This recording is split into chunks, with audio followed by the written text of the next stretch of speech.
admit everyone first? Yep, everyone's coming in right now. Okay. Noting the time and the presence of a quorum, I call the Boxborough Fire Station Building Committee to order. We're going to start with a moment of silence as today is September 11th, so a day of remembrance. I am, amazed, like 24 years later, and this is still a significant part of our lives. So if we could have a moment of silence, please.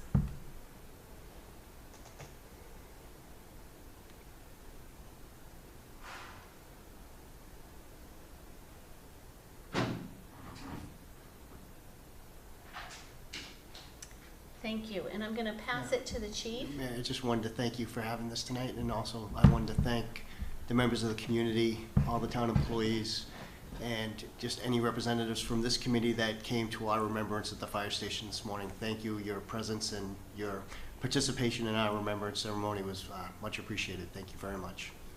And if I could just add, the chief, even though not feeling well, had a heartfelt speech at the memorial service this morning. Did a nice job. Thank you, Chief. All right, I'm going to move us to public input.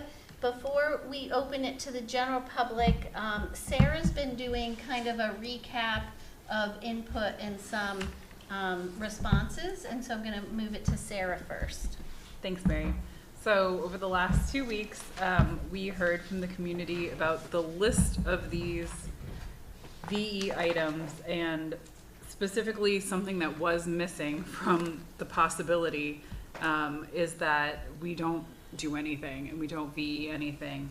In our meeting 2 weeks ago, there was a letter read from Owen Neville, who's in the listening group with MAC, that recommended no program reductions be made and strongly felt that everything was, I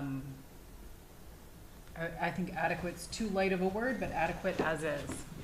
So that is what we've heard over the last 2 weeks. Thank you. Excellent, thank you. And so I'm going to open it up for public comment. If you want to speak, please raise your hand with a reminder that you could speak either at the beginning of the meeting or the end of the meeting. There is no one in the room, so we'll only look to people online. I don't see any hands up. Okay. All right, no hands up. Then we are going to move to new business. Our first item is a planning board update. I just thought that if anyone has information, we could share the votes that were taken by other committees. Okay, I think, shoot, okay, hold on a second.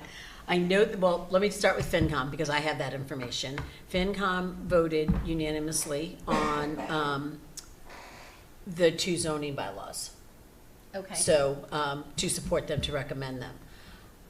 I'm not sure that it was unanimous. I think the select board was 4-1 on maybe both, or it was unanimous on the first one, Article 1, which is a zoning change, but I think there was a question on the town center one. So it was either 5-0 or it was 4-1. Okay. I'm sorry, to recommend. That's the best I can do. That's fine. On those votes. Maybe is Town Hall, is that Mike? Yes. Usually is Mike. Let's see. He should be, hold on. Yeah. Yeah, it is me. And that the first article for the zoning for public safety, that for the select board was 4 in favor, 1 against. And then the one for the dimensional, I believe that was unanimous. Okay. Oh, no, actually, no, the dimensional one, which was Article 2, the select board did not vote yet because the planning board still has a hearing on that one. Oh, that's right. I forgot. So they discussed the dimensional changes during the public hearing for the zoning change, but they didn't have a public hearing just for that. That's right. FinCom voted it.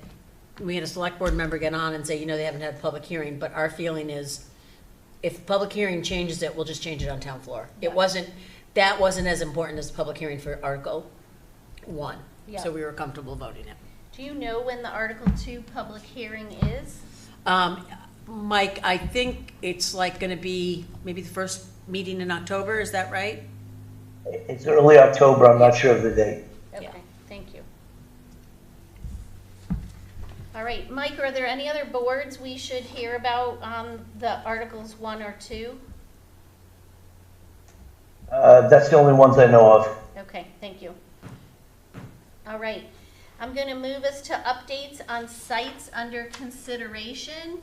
And I want to start with the feedback we have on 1300 and on the 700 to 832 parcel.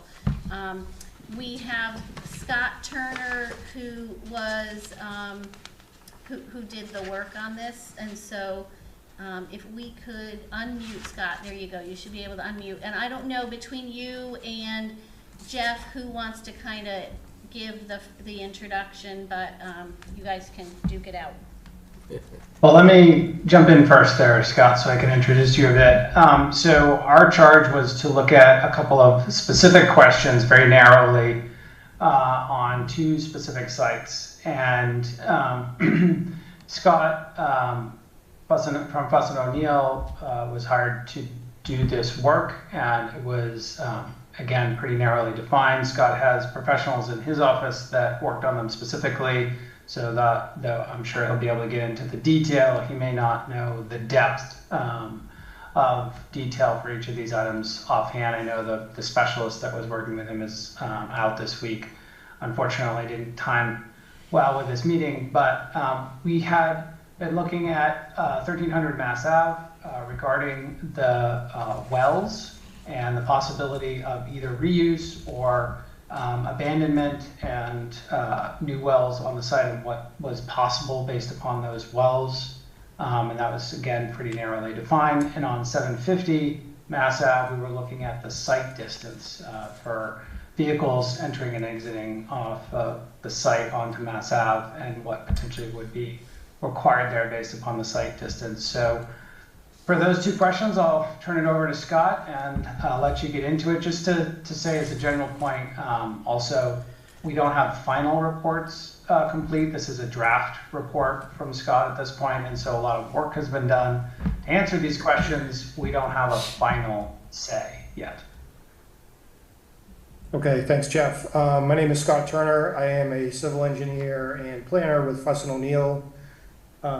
My background is primarily in site development and stormwater. I've done a number of different site development projects throughout my 30-year career, ranging from public safety buildings to office buildings to residential. So I've worked for private development. I have worked on behalf of municipalities. I continue to do so. So, you know, I've seen a lot of different types of projects, and with that, I have general knowledge about a lot of things, including water, including site distance, but we also have specialists in our office that specialize in water and traffic. So I'm going to do my best to summarize our research. We came under contract, I believe it was 2 weeks ago. So it's been a pretty quick burn, and I'm going to apologize in advance if I don't know every detail of either site, simply because, like I said, we've only been engaged for about 2 weeks. I guess I'll start with 1300. That is the most of the two. I think it's the most complicated, and if I could share my screen, I have a couple of exhibits. I don't know how to do that. He needs to be a co-host. Dave, can you make Scott Turner a co-host? And while we do that, Scott, try sharing now. I realized I forgot to take a roll call vote because. Do we need a roll call vote? Well, I guess. Attendance. Let me just state for the record who's in the room. So Alan Ford is here, Maria Nealon, Priya Sudaram came in at 7:10. Sarah Lovato, sorry, Mac Reed, and Mary Brolin. So we do not have Larry Grossman. And he's also not online. And he's not online, great. So, okay, great. And we can see your screen, Scott, thank you. Okay, thanks. So this is a plan, an overall plan that we compiled using available online GIS information of the site at 1300. You can see the existing building, which I understand was used as an office building. There's a septic system that has been compiled here with a septic tank, pump station off the site, and leaching field is to the right. I understand the focus is really on the wells and what are the limitations or encumbrances associated with the wells. So we have 2 wells that are located within the parking lot. Again, due to the imagery and the just the level of error associated with GIS information, these wells are really, I understand, are located in these traffic islands within the parking lot. And what you see here is you see the location of the 2 wells. My understanding is that these wells work together to provide drinking water to the building. These wells have been determined to be a small, non-transient, non-community public water supply, which basically means that it serves over 19 people per day for 4 days a week for more than 180 days per year. Okay, and so it's regulated as a public water system, and that's really the biggest question regarding these wells. When you have a public water system, you have a protective area around each of these wells, which is called the Zone 1. It's the area that's immediately surrounding each wells. And those are the large circles that you see here. This one's associated with the one on the top. This circle, the larger circle, is associated with the one on the bottom. The reason that these are different sizes is because the Zone 1 is really determined by the yield of the well and how fast each well pumps. So Zone 1 is typically somewhere between 100 feet and has a 100-foot radius or a 400-foot radius, and typically they're undeveloped. So this is an unusual situation in that you have a Zone 1 and within the Zone 1 you have a land use that's a parking lot, you have a septic tank that's located there, and you also have an existing building. So the question, as I understand it, and we met yesterday with Jeff and folks from staff from the town to kind of talk through this. And one of the things that we came up with, and I'm going to be brief, so you can feel free to ask questions, is that the biggest question is whether or not, if you redevelop this site as a fire station, can you reuse the wells? Will the wells provide any kind of encumbrances on the development of the lot? And whether, this is a feasible site for development as a fire station. And so as we talked through it yesterday, what I learned, and I misunderstood before yesterday's discussion, but my understanding is that you're really only going to have about 10 people in the fire station once it's built. That's the maximum, or that's generally the average. You might have more on a couple days a year, or if you have an event or something like that, but generally, on average, you're going to have roughly 10 people, which falls below the threshold of 19 people that defines which is the threshold for a public water system. Speaking with folks in my office today, my understanding is that if you don't meet that threshold, then any well that services the building is really a private well and is permitted through the local Board of Health. So what that does is that would eliminate any discussions with Mass DEP, which is the permitting authority for public drinking water supplies, and moves it within the Board of Health. And all of these items, such as the Zone 1 and the encumbrances and the limitations on the Zone 1, would effectively go away.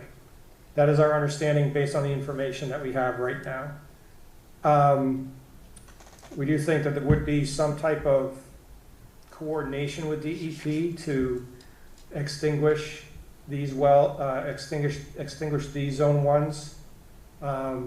We're not really sure what the process is, because when I was talking to folks in my office, they said, that's a great question. We've never had to do that before.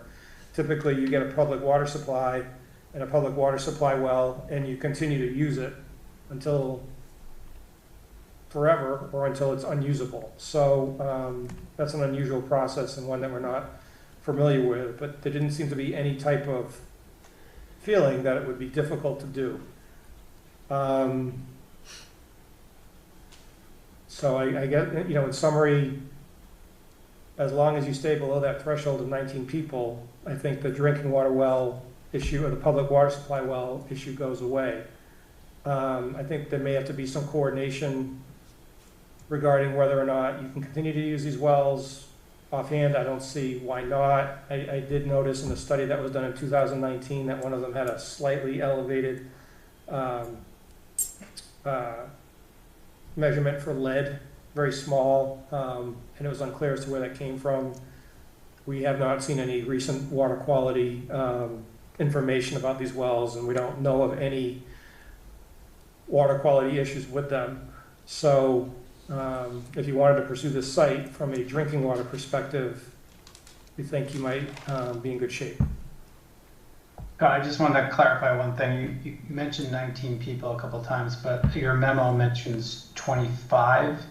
And in terms of the limit for our public water supply, I just want to clarify, did you mean 25? I believe it's 19 people in a building or 25 separate building connections, but it might be, I'd have to go back and look at the wording and how I worded it. It might be, yeah, I was just reading. There might be an inconsistency there, so. Yeah, the memo says 25 people, but Okay.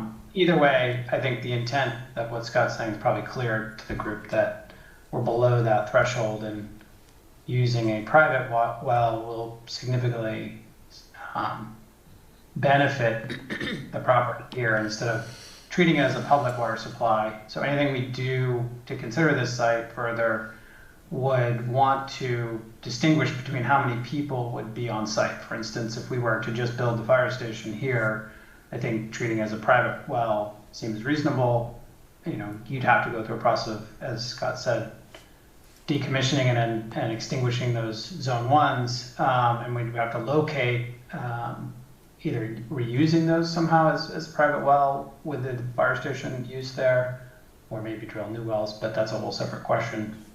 But if we were to try to build or renovate on the site with an intent to house more than that number, if it's 25 or 19, whatever the number is, on a regular basis, then we would still have to comply with the public water supply, which has a lot of restrictions and unresolved sort of pre-existing conditions that would have to be negotiated with the DEP. So long process, potentially costly, and would certainly change the perspective of this site.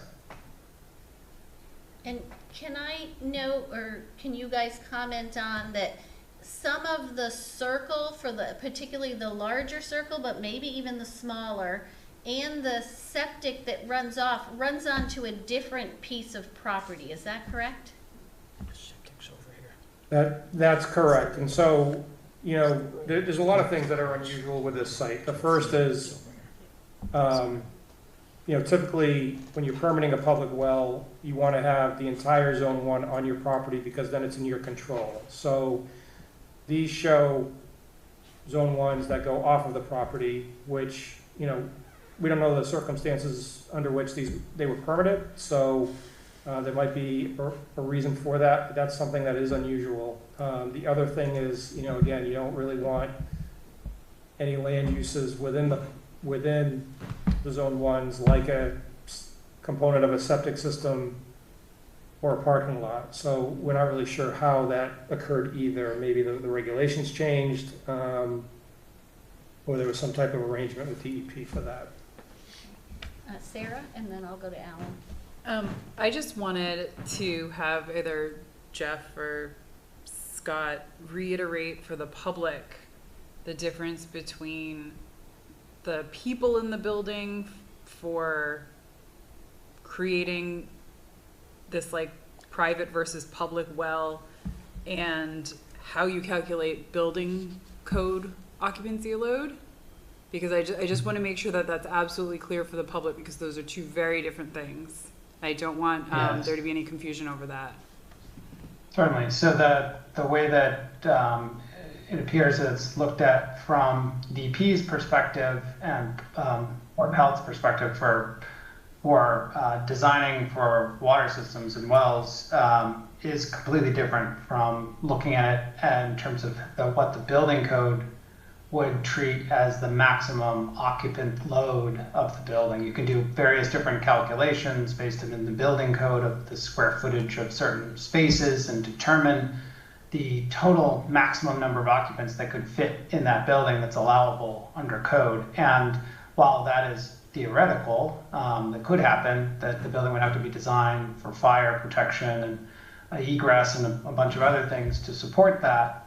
That's entirely different from how you would design a drinking system for our water system for a building, and that's based on different calculations that are done based upon the number of occupants that basically regularly use the building. So I'm just going to quote the memo that Scott produced, but it says it regularly serves at least, in the memo it says 25, Scott is now saying 19 of the same individuals or more, approximately 4 or more hours per day, 4 or more days per week, more than 6 months, or 180 days per week.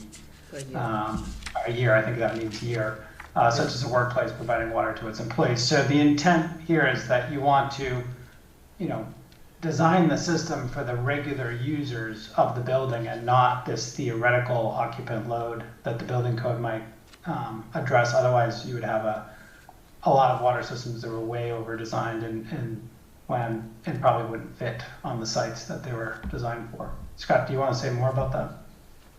No, that's right. I mean, there's a typo in the memo, I apologize, but I'm looking at the regulations now, and that's exactly what it says. So I think that probably what would happen is, I guess, thinking about, discussions with DEP, we would just have to show them that this is what the intent of the use is in order to extinguish the Zone 1 and the public water system.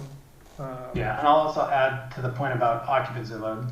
Typically, it's not unusual that in the design of fire stations and the permitting of fire stations, because it is a unique occupancy where it's treated kind of like a dormitory or residence in a lot of ways, because there's people that stay there overnight, sleep there.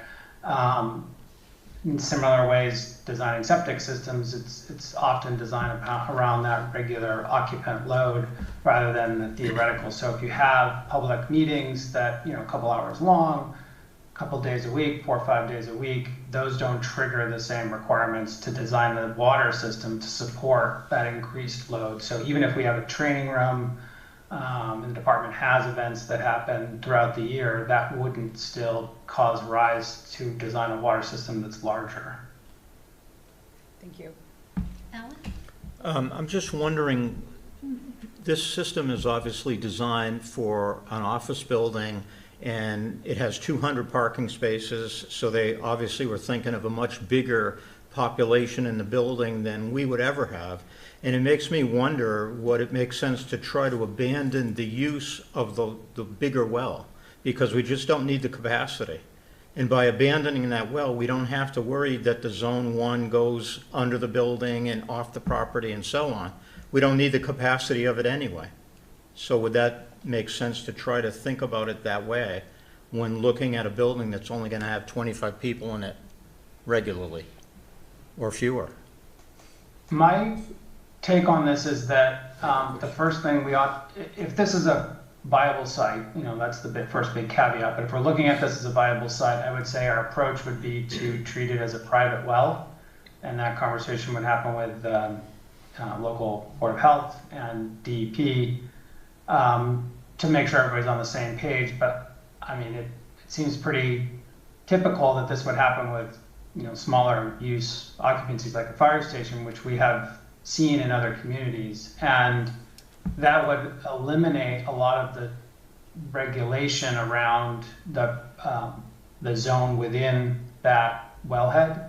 And so even though you might reuse the smaller of the two, basically just reclassify it as a private well, it allows you to do a lot more things on the site, which give you more flexibility. For instance, having a fire station with a drive-out rear bay or something like that, and where the parking goes is a little bit more flexible than you might have with a true public water supply. So even though we might think that, yes, Zone 1 for that smaller well fits better on the site and makes the site more viable from a public water supply perspective, I think our approach should be to treat it as a private well and giving us the maximum amount of flexibility and realistically just aligning with how it would normally be done anyways for this type of occupancy. Mac? I've heard from members of the community, not anybody from our committee, that they were interested in 1300 because of the building and hoping that some or all of it could be kept for a community center. So I'm wondering in this discussion about 19 or 25 people at a time, if there was a fire station with 10 people in it and a community center, do you think that that would stretch the possibilities of going with a private well? I would expect that it would. I don't know that the community center could fit underneath that threshold of 25 people for 4 more hours, 4 days a week, not more than 6 months of the year.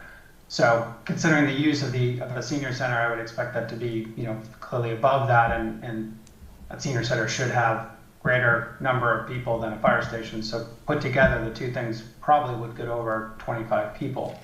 Of course, we don't know that for certain, but I think for prudence sake, you would expect that and would probably have to keep the public water supply in that scenario.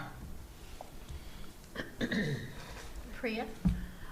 Jeff, to piggyback on what Mac just said, so if we can preserve the existing building,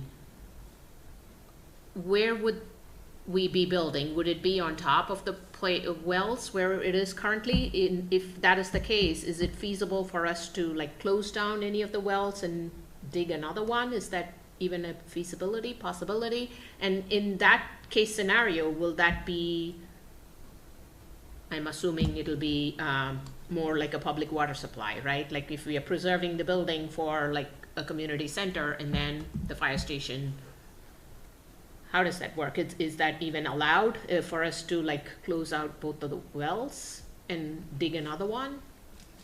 Yeah, I mean, this is all theoretical because we Yeah. haven't been asked to study building how a new fire station with keeping the current building on site would all work from a permitting perspective and zoning and all that. But theoretically, if you could build a new fire station and keep the existing building, which would require the public water supply to function, I think what we would then have to do is have a long process with DEP to untangle a lot of the complications that Scott mentioned about the septic system, the parking lot, and these zone 1s that fall off the site, and how all of that gets treated under this development plan for the fire station use being here, because it sort of reopens the case for all of these things to be reconsidered. And I don't think you could, maybe say it differently, if you tried to modify the public water supply by digging new wells elsewhere, you'd probably run into the same type of scenarios because the site is fairly narrow and these radius fall off the site in a lot of different ways. So I think you'd be constrained from that perspective as well. And I reiterate what I said before, it would be a long process with the DEP. I think, Scott, your team was estimating, about a year worth of back and forth conversations to sort of dig into the well, no pun intended. Yeah, that's right. Depending on the nuances of the, the specifics of the site, the first step is really just to go to them with a plan of what you want to do, but it is pretty prescribed in the regulations about what you have to have, and then if they approve it, you'll have pump tests and testing and that type of stuff. So it is an involved process. It's not a quick process. Thank you. Other questions? Okay, I don't see any other questions right now, so maybe we can move to the site distance assessment. Sure. So we had one of our traffic engineers go out and do a site distance study for the 3 sites, 700, 750, and 832 Mass Avenue. In a nutshell, without going into too much detail about the site distance or about how it's calculated and things like stopping site distance and intersection site distance, what we found is that the site distance at all 3 lots is not optimal. In some cases, it does meet. In some cases, they do meet. But overall, the recommendation is that if you were to do something at either one of these sites, you would need to have some type of control signal that would basically stop traffic when emergency vehicles leave the property. It's different than a traffic signal. It's not controlling traffic, it's just stopping traffic so that they can leave. The way that would look, it would be, really 2 pieces of equipment on either side of the site just to stop traffic from coming in. They might not, without them, they may not have enough time to slow down. It would pose a risk, or could pose a risk to the emergency vehicles leaving the site. But that is, that's really the summary of the study.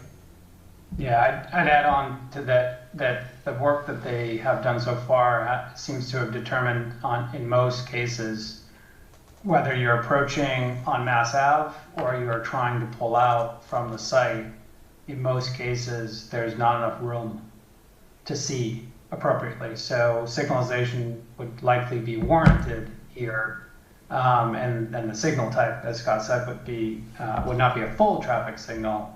But you would have likely a flashing yellow light facing Mass Ave and a flashing red light facing the fire station in normal circumstances. And then when the apparatus wants to come out in an emergency, they would have equipment that would change the signal to a solid red light on Mass Ave in both directions and a green light facing the fire station that would allow apparatus to pull out onto Mass Ave. So it seemed pretty conclusive. I mean, just about out of the 12 different criteria, all 6 of them, I think, were underperforming. So it seemed pretty conclusive that it was going to be warranted for the notification system. And I don't think any of us is surprised by that finding. Priya? Jeff, if we have to put a signal, do we have to go through the state highway? Correct, yes. And what's the time frame for that usually? This could piggyback with the design of the project. It's a long time frame to go through the permitting for signals, but we would typically start that right as soon as the design begins, schematic design begins, because we know basically what we're doing here, and it's just a matter of pulling together the engineering and then starting to work with the DOT. I'm sure, Scott, you could probably speak about that a little bit more in detail, sure. But when we've done in other projects, many different fire stations have the same type of equipment. It's kind of gone in parallel with the design process, with the goal of having it all wrapped up by the time we go out to bid. Mass DOT requires, a good amount of reviews and coordination. So for any of their projects, and that contributes to the time. But it's, it's interesting. Over the last week or so, I keep noticing all the fire stations that I drive by that have these types of signals, and so and some of them on Mass DOT highways. So it's relatively commonplace. Alan? Jeff, you just mentioned that you've got experience doing this maybe on other projects. Just hit us with a budget number. Is this 100 grand, 500 grand, 50 grand? What are we talking? I couldn't guess. I know that in some other projects, it's been north of $100,000 for the signalization. It's not cheap work necessarily. I don't know if Scott, you had any better numbers on recent projects, or I know Steve Kirby's on the meeting too, and has probably had this experience. But again, you know, every circumstance is going to be different depending on the run out to or signalization from the building, signal wires to the intersection, and then what's needed at the actual intersection for power and how that connects back to the grid. So it is a unique thing in every single case, but I've certainly seen them north of 100,000. I agree with everything Jeff said. Okay, Steve, did you want to add anything? No, I definitely would agree that it is a six-figure number. It's definitely not cheap. You have to get you know, obviously traffic engineers involved. There's a lot of permitting, and then it's a specialty contractor. Matt? Do I understand that there's a difference between a regular traffic light and a light that is triggered at the station just to get the trucks out? Is that a less cumbersome thing to have happen? What do you mean by cumbersome, Mac? I meant less time and with the DOT, sorry. Is it easier to get access to just the light that is triggered by the fire trucks?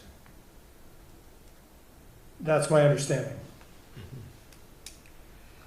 And Chief, I'm going to put you on the spot, but you can defer to a future meeting because I didn't tell you I was going to ask you this. But I wonder, have you thought about how this could impact response time and whether you see it kind of problematic in any way for the emergency response? I'll defer. I Okay. could look into it a little bit more. That's I fair. know I've had experience with it before. I can tell you that I wish I could sit here and say that they're flawless and that people don't run red lights, but like some time to look into it. Okay. Thank you. Another comment. Okay, Mac, that's great. Scott, in your report, you alluded to the fact that it appeared that Enclave was first interested in coming directly out onto 111, but after their traffic study, maybe it wasn't a direct result of that, but after that, they decided to egress to Stowe Road. So that seems to me that they were concerned about even cars getting out onto 111 in that location, which is a different situation than slower big trucks. Right, so I wasn't involved with that project. Ironically, the traffic engineer that worked on the Enclave project, his firm was actually bought by Fuss & O'Neill, and it's the same guy who wrote this memo that worked on Enclave, and he said that the reason that they went out there was because of sight distance. There's also some language in that report, the Enclave report, that talks about, potential construction entrance on 111, but it'd have to be mitigated through signage and that type of stuff. So my understanding, talking to Ken Krams, his name, was that that was really the reason why they went out on Stowe Road. Priya? Just talking, taking Mac's idea, my understanding would be if you have like a blinking yellow and a blinking red, right? That's what Jeff was mentioning, and then it'll turn into a red if the fire trucks have to pull out. But Mac, what you were saying was only have something go on with the fire trucks, Yes, it's right? triggered by the fire hose. Would it That's what cause happened. Yeah. would it that's cause exactly what any happened. would it cause any safety issues in that case? Like, if it only when the fire trucks have to come out, at least if it's a blinking yellow all the time, people will know they need to slow down, but without that, just all of a sudden something turning red. Yeah, so this is a very and I'm not a traffic engineer and Scott isn't either, but this is something that is a concern in a number of different fire department projects that we've done, because people get desensitized to a signal that doesn't turn very often. And so every time they cruise down there, they never have it turn red, so they just never expect it. And this is sort of alluding to what the chief was saying. All of a sudden, you've got somebody running this red light that they didn't, get accustomed to, or stopping short or something like that. So it is certainly a consideration for putting these types of signals in, that you could have unintended consequences. Okay. Or would they have to also use their sirens more frequently? Noise? I'll let you defer to the next meeting. Yeah. Other questions? All right. Thank you very much, Scott. This was really helpful. I know, as Jeff said, these are draft reports. There will be some information that's added and finalized, and we'll share that with the committee when we get that. Thank you. So I'm going to move us, still talking about sites under consideration. So I don't know how many weeks out, but in the coming weeks, we're going to have to make a site decision. We have 502, we have 72, we have 1300, and then we have the 700 to 8. Can never remember the number. 832. Yeah. Is it? 700, 832. 750 to 832, isn't it? 832, 700, 750, 832. So because we don't have all the information for the 700 to 832 and 1300, I thought we should probably start rediscussing 502 and 72. And so, for those sites, we had a lot of information. We did the matrix. I thought tonight we might kind of talk about what we see as the pros and cons of each site to kind of build the discussion so that we get to a site selection. So maybe we'll start with 502 and talk about pros and cons.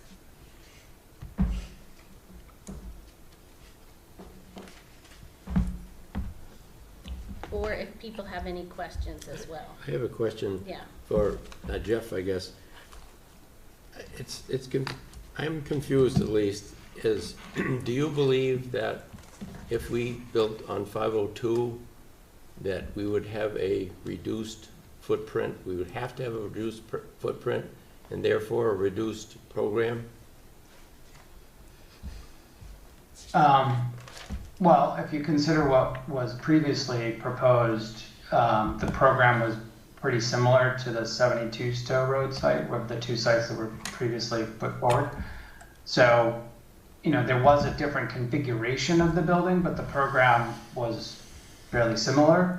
I think the configuration was more challenging because you had this half level in order to fit it on the site with the topography that was there, giving access to the rear bays and steering clear of the wetlands and the setbacks that needed to be respected back there. If we were to incorporate changes to the program, I think we could find a better way for the site to fit on, for the building to fit on the site. Obviously, those changes to the program, as we talked about in a prior meeting, for the VE and different other reduction strategies would certainly compromise what was previously talked about. So that's a whole nother discussion. But generally speaking, the program was pretty similar. It was just a configuration of the building that was different and maybe less ideal. My sense of the meeting of our group, even though we haven't said this, is I know for sure I don't want this multi-level building. So I guess my question was based on, can we have a regular two-story building on that site with basically the same program as 72 Stowe Road? Yeah, again, you'd have to make some sacrifices. I think if you were to say you didn't want the rear access, I think we could find a better way to make a two-story regular shaped building fit, because we could shift some things around on the site. but it would also compromise some of the parking and access challenge. There'd be some more challenges there, but the building itself might fit better without compromising the program, but we would be losing some functionality by not having rear access, which I know is a big significant component of what the program represented. Right, thank you. Other thoughts, Alan? The only good things that we found about that site is what we put in the matrix, that it's town-owned and already disturbed. Now, we've heard from numerous people across 8 forums that their main concern is cost, but we're not sure that the people that told us that represent the voters as a whole, because there seems to be a lot of demographics missing from participating in these forums. But if we decide to look at 502 again, then what we're really saying is cost is not the object. Location is the object at any price. And we're talking about the swing space issue again. We're talking about perhaps compromising the program, especially if we're going to make Jeff put it on a 1-story building. We're also saying to heck with the police department. And we're also saying that we're willing to have crazy parking, because in order to fit the right number of parking spaces on that site with the new firehouse, parking has to be dragged over to the police station side, which again even further limits their ability to ever expand. So if we really are pushed to look at 502 and consider it seriously, we have to have all the townspeople buy in on those negative aspects of doing it. And I'm concerned about that because we've gone around on this for a year. Right. Now, the town didn't agree with us that cost was the most important thing, because we showed them the perfect site for the perfect cost, the least amount of build time, the least amount of disturbance of the town operation, of the chief's operation, of the DPW's operation wouldn't be disturbed at all if we build on 72. But the people that voted didn't agree that that was important to them. So what are we missing if we're going to look at 502? Who's now not going to vote for it? Because they didn't realize it really is $6 million. It really does throw the town into chaos for 24 months, having construction on a site where there's not enough room to store materials, trucks up and down 111 in front of the school for 2 years. Are people going to agree that that's worth it? And I'm curious to hear from people. Has any of this ever been discussed in any of the separate listening sessions that you might have had along the way with those 11 people? I don't think quite that specifically. I don't. The one thing we know, or at least I know from listening to people, is everybody could see the firehouse where it is in 502. It's across from the school, next to the police station. Not, if we could discount the 10 things that you just mentioned, then I think most people would vote for it there. So they're willing to forsake the future expandability of the police department, most likely, because we're not charged with even considering the possibility of designing the firehouse to accommodate, in the future, part of the police station. We won't have Jeff design with the idea that someday the police station might connect to the second floor of the fire station, as an example. I don't think that's generally known. But Other thoughts? I think we know for sure that the program is going to be compromised. I also worry about like the access for people in case of emergency where they drive to the fire station. And I know people might not agree. None of us have a crystal ball, but we know that the wetlands are encroaching. So unless somebody has a crystal ball that says that it is not going to move further in, it's a compromised site. Yeah. As much as it would have been very easy for all of us here to approve that site, we did not in the first place because we looked at all of this. And I think hopefully, I mean, but we also had the zoning that kind of like worked against us at that point, right? Like nothing could have been built anywhere, so people weren't sure. So once they didn't have that in place, it was not very convenient for people to vote. So I don't know, to your question, Alan, like how people would have voted, Right. you know? So we are not sure. I just feel like, why, I'll rather look at other sites. Yeah. But I think I don't, in good conscience, I don't think I would want to spend all this money for a compromised program in a compromised site with compromised care for our residents. Remind us, Priya, the access for people who are driving to the fire station, why is that a problem? I mean, a lot of times, people drive for EMS, emergency services. They drive themselves, and then if it is on the police station side, they Okay, have so to the park, distance that and you then there walk is in. that ups and downs that they have to maneuver before they get into the fire station. And it could be as simple as like somebody having a chest pain. We don't know if it's a heart attack or not, Right. but whatever reason it is, right? And you just, I know it's not like, oh, we don't have very many like that. I'm sure there are some, but one is too many, right? One life is too many. I don't want any, this is one of the service that our town provides. Public safety, police and fire. Why should we compromise on this?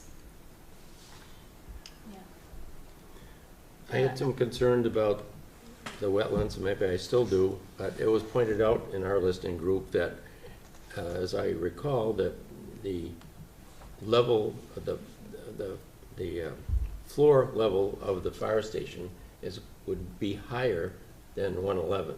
So in order for water to be up that high, it would have to be over 111 also. That's a pretty significant change, and so. Well, just to follow on to what you said, Mac and I saw this morning, because we were at Chief's presentation, there's a sidewalk that's about to be installed at 111 in front of the firehouse. And they had to stop the construction because when they dug down to get the foundation for the sidewalk, water bubbled out. And that's up at 111. Actually, it was not necessarily for the sidewalk, it was to put the blinking lights for the crosswalk in. At the So when they crosswalk. wanted to But put it's the same thing. they wanted to put a simple footing in for the blinking light, and they hit water immediately, and it kind of fouled up the construction plan. It may So not be anything, but it- it's something to think about. But no, but Way up they high at held off and 111. they stopped for a little bit because they're trying to figure out what they're gonna do about the amount of water. One of the holes filled in immediately with water. Yeah. And where is that exactly, Chief? It's, if you're standing on 111 looking at the station with the school Yeah. to your back, Yep. it's right to the left of where the water is. So it's right to the left where the crosswalk is? It's right on At the either crosswalk. side of the crosswalk. It's And that's blinking where, lights. I think in the plan, we have the septic being built up in that corner. They also hit, I think it was the opposite Yeah. corner, Opposite It's on on the the right other side of the street, but but it doesn't matter. they It's also on the hit school water on side. both sides of the Oh, street. okay, okay, it's on the school side, but Yeah, I'm wondering if it's gonna still Yeah, fill up on this side. exactly. The other thing so two things. Larry just got on the meeting at 7:53. Thank Larry you. Grossman got on.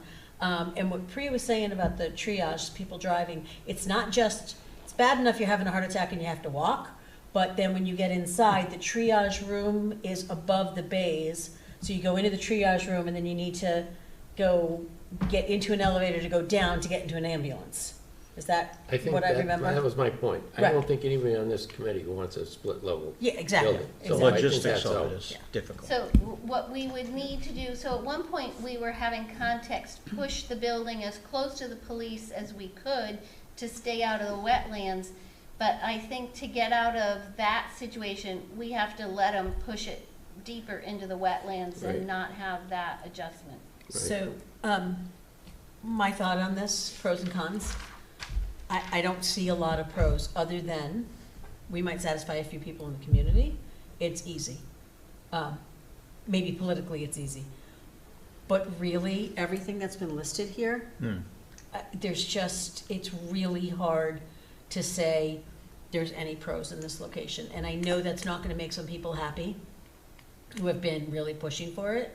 But I just think we've gone around, you say it's been a year, it's been more than a year, right? Well, 'Cause for me, it's been a year. Right, but I mean, previous committees have looked at this site, we've had plans done, and we keep coming out to the same place. So we've been looking for location for, whatever, I wouldn't say 10 full years, but I'd say, the last 8 to 9 years, we've been looking for a location somewhere else. So I actually think 502, at some point, we're gonna have to come to the realization that if none of us are comfortable with it, maybe we just have to take that off the list. Yeah. But I have a few pros.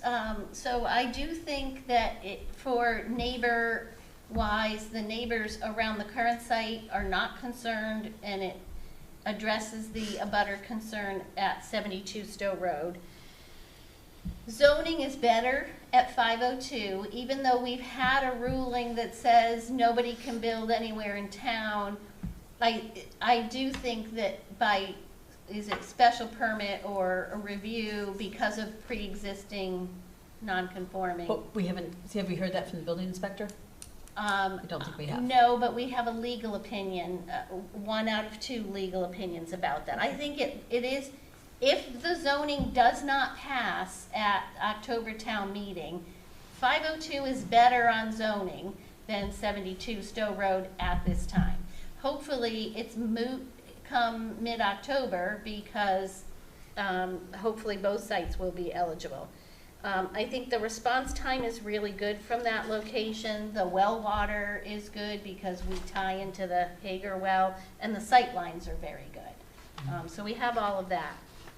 But I do think that the swing space has 2 elements to it for me. That it is costly, even though the community has, some folks have challenged the cost of it. We've seen estimates for other fire stations where it confirms a lot of things we're talking about. That no 2 swing spaces, no 2 towns are the same, so it's very difficult to compare. But you see other people having a heated tent at the price that was estimated for us. And then we have to multiply that out by how many tents we would need. It's also, there's no ideal site. We're talking with the Regency about a potential, and Mike's looking at that and estimating. But there's logistically, you'd have to put in, if you had the firefighters sleeping there and working there, you'd have to do some kind of alarm system throughout all the rooms that we have, because they need to be in connection, immediate connection with each other. The DPW site, less than ideal. It'd be tight through the winters, tough with the DPW plows. That's where the gas is. The storage on site is less than optimal. We'd be looking to store construction equipment and materials off site. It would create a 1.5 year problem for the schools and the traffic in that part. So it's very less than ideal. I agree the wetlands is an issue. The program is potentially impacted. I think in any design phase we would do our best to minimize the impact on the program, but it looks like it's, it can't be ideal. For me, sustainability, there's arguments about it's a disturbed site, and I get that. But I also see us impacting the wetlands. I see us not disturbing, if you compare it to 72 Stowe Road, there's a lot of that site that would stay wooded, and my concern is if we don't use it and somebody else uses it and clear cuts it, that would be really sad, and sad for the properties that back up onto that, because they'd lose that woodland buffer. Yeah, so those are all of my concerns. So I have both pros and cons, but. Also on that site, we have to allow for off-site snow removal. We're not Yes. allowed to dispose of Right. snow there. That's Yeah. right. And we're also doing 2 swing spaces that maybe people forget about, because we'd have to move the DPW too. Right. It's And don't discount the cost of doing snow removal from the No. site. It is extremely expensive. Yeah. And while we don't have the winters we had years ago, we still have snow, and it still needs to be removed, so. Yeah, okay. Any other comments on 502? Just, I don't know if Larry. I think Oh, cost wait. is important too, Pardon? the cost that you mentioned, and I Yeah, think the you, cost. it's, It doesn't seem to be an issue. Yeah, and some of the costs were swing space, but some of the cost differential were costs If we have to raise it up, the building or building, site, yeah. site level costs, yeah. Yeah. Sarah or Larry, do either of you want to add anything? Of all, oh, go ahead, Larry. Yeah, I mean, I agree with everything you said about 502, but if it's the only site that the town will support, then I think it's the best choice. And that's coming full circle for me, because I was putting, meeting the program and the cost as the first, the two most important aspects, but it has gotten us nowhere. So we can make it work, and it will be less than ideal, but less than ideal is better than what we've been going through and having nothing. And I know that I keep saying that the costs are going up, but the costs are going up, so we have to do something, and if that's what the town can gather around, then we can make it work. Thank you. Sarah? Yeah, I have gone over the pros and the cons of 502 over and over again, and I think one really interesting thing that you said, and that I have heard from other neighbors around the current site, is that they're fine with the fire station in their neighborhood. They have no issues with having a fire station as neighbors, and it's hard for me to say we should put it at 502, knowing that all of those cons that we just talked about, and it feels like a disservice to the community. And knowing that the current neighbors are happy with having a fire station in their neighborhood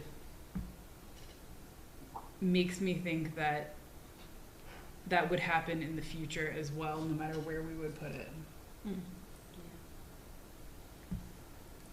I have to be honest, Mary, I don't think I could vote. If the committee were to take a vote for 502, I think I would vote against it. And it would go, I don't think I can vote for that location. I can look at, even the Mass Ave site that we just talked about with the lights. I mean, I'm open to that. I'm not necessarily, it has to be at 72. I'm open to 1300. I cannot vote for 502 for all of the cons that we talked about tonight. It just doesn't, I want to live in this community for another 30 years, and I don't want to have regrets every time. I want to be able to say, I didn't vote for that, because I don't think it's the best thing for the town, so. And for me, so I'm going to say something people may not agree with in town, but I think our tax rate is a bargain. I think we get great service in this community for what we pay in taxes. So I personally, cost is not that much of an issue for me. I'll admit I'm in a lower cost home than the average, and so it doesn't maybe impact me as much. But I have a bit of a problem paying more and getting less. There's a potential at other sites on Mass Ave, we'll pay more than 72 Stowe Road, but we'll get at least the same or better. That sits with me better than paying more and getting less. Absolutely. Yeah. Alan? I was just thinking, based on what we just said, if we stay at 502, we already own that land. And if we go to 72, the town already owes that land. If we go to any other site, we have to buy the land, but we also have to give up the tax revenue that land and the buildings on it would generate to infinity. We're taking a big piece of property and whatever else might be on there that would otherwise generate tax revenue away from the town.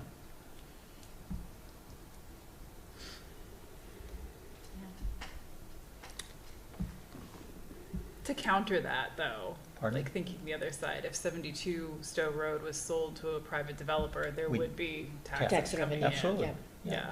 But there isn't now, so we're not Correct. giving anything up. Yes, yeah. But what would be- opportunity costs. But yeah. we don't know what that Right. is either. We can Right. Until easily you figure find out out the what they other, wanna what put we're there. taking away, but we don't know Absolutely. what's going in. Mhm. All right, anything else people want to say on 502? Okay, let's talk about 72 Stowe Road.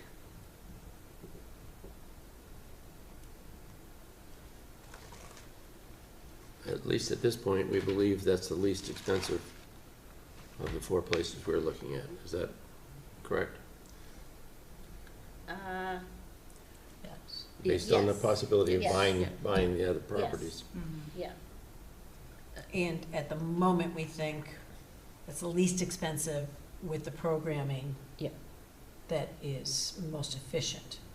Plus, it preserves a good amount of that site in its natural condition. It does, and I think that that's important. I think that, you know, I understand that there's abutters who are concerned, but, I mean, that's 11 acres. There's another 2 acres kind of on the far side. So it could be 13 acres, that stays wooded. We're using, in our plan is 3 acres. And, you know, literally wish I could go and like put a big bouquet of balloons where the opening would be, right, for the apparatus to come out, so people understood how close it is to Mass Ave. But, Well, plus, that's the sustainable use of that property. If they sell it to a developer, they're not gonna leave the bulk of it in its natural state. and I think, if I remember, and I might be wrong about this, that was the one property that we were comfortable, we would be able to do some geothermal and all of that, whereas on 502, it was too small, and, you know, so that's the property that, you know, right, did we say that? It's been a while since we didn't talked know. about this. I don't didn't think we know yet. Okay. I don't think we Yeah. know that. I think there's an There's assumption an that assumption. yes. Okay. But I'm not actually clear if you can geothermal like through water. Yeah, I know. Because then I'm not- maybe yeah. 502 could have that potential. Isn't Jeff still on? Jeff is still Yes. on.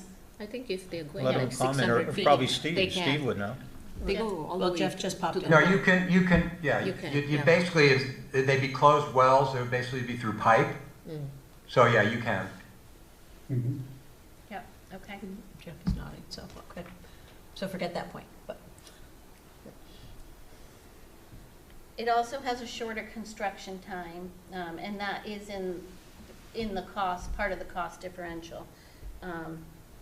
But What was, the was, big con are the neighbors, and the abutters and their concerns. Right. Yeah. was it determined that, Larry has talked about a one-story building. Was it determined that we could do a one-story building on 72? I think so, we hadn't designed it, Yeah. but Jeff, is that true? Or Steve? No, Jeff is- Sorry, I didn't hear the question Did, completely. did you determine, or did we determine that you could put a one-story firehouse on 72? Yes, yeah, we didn't draw it, but but we it's- did conclude the site was large enough that it would support it.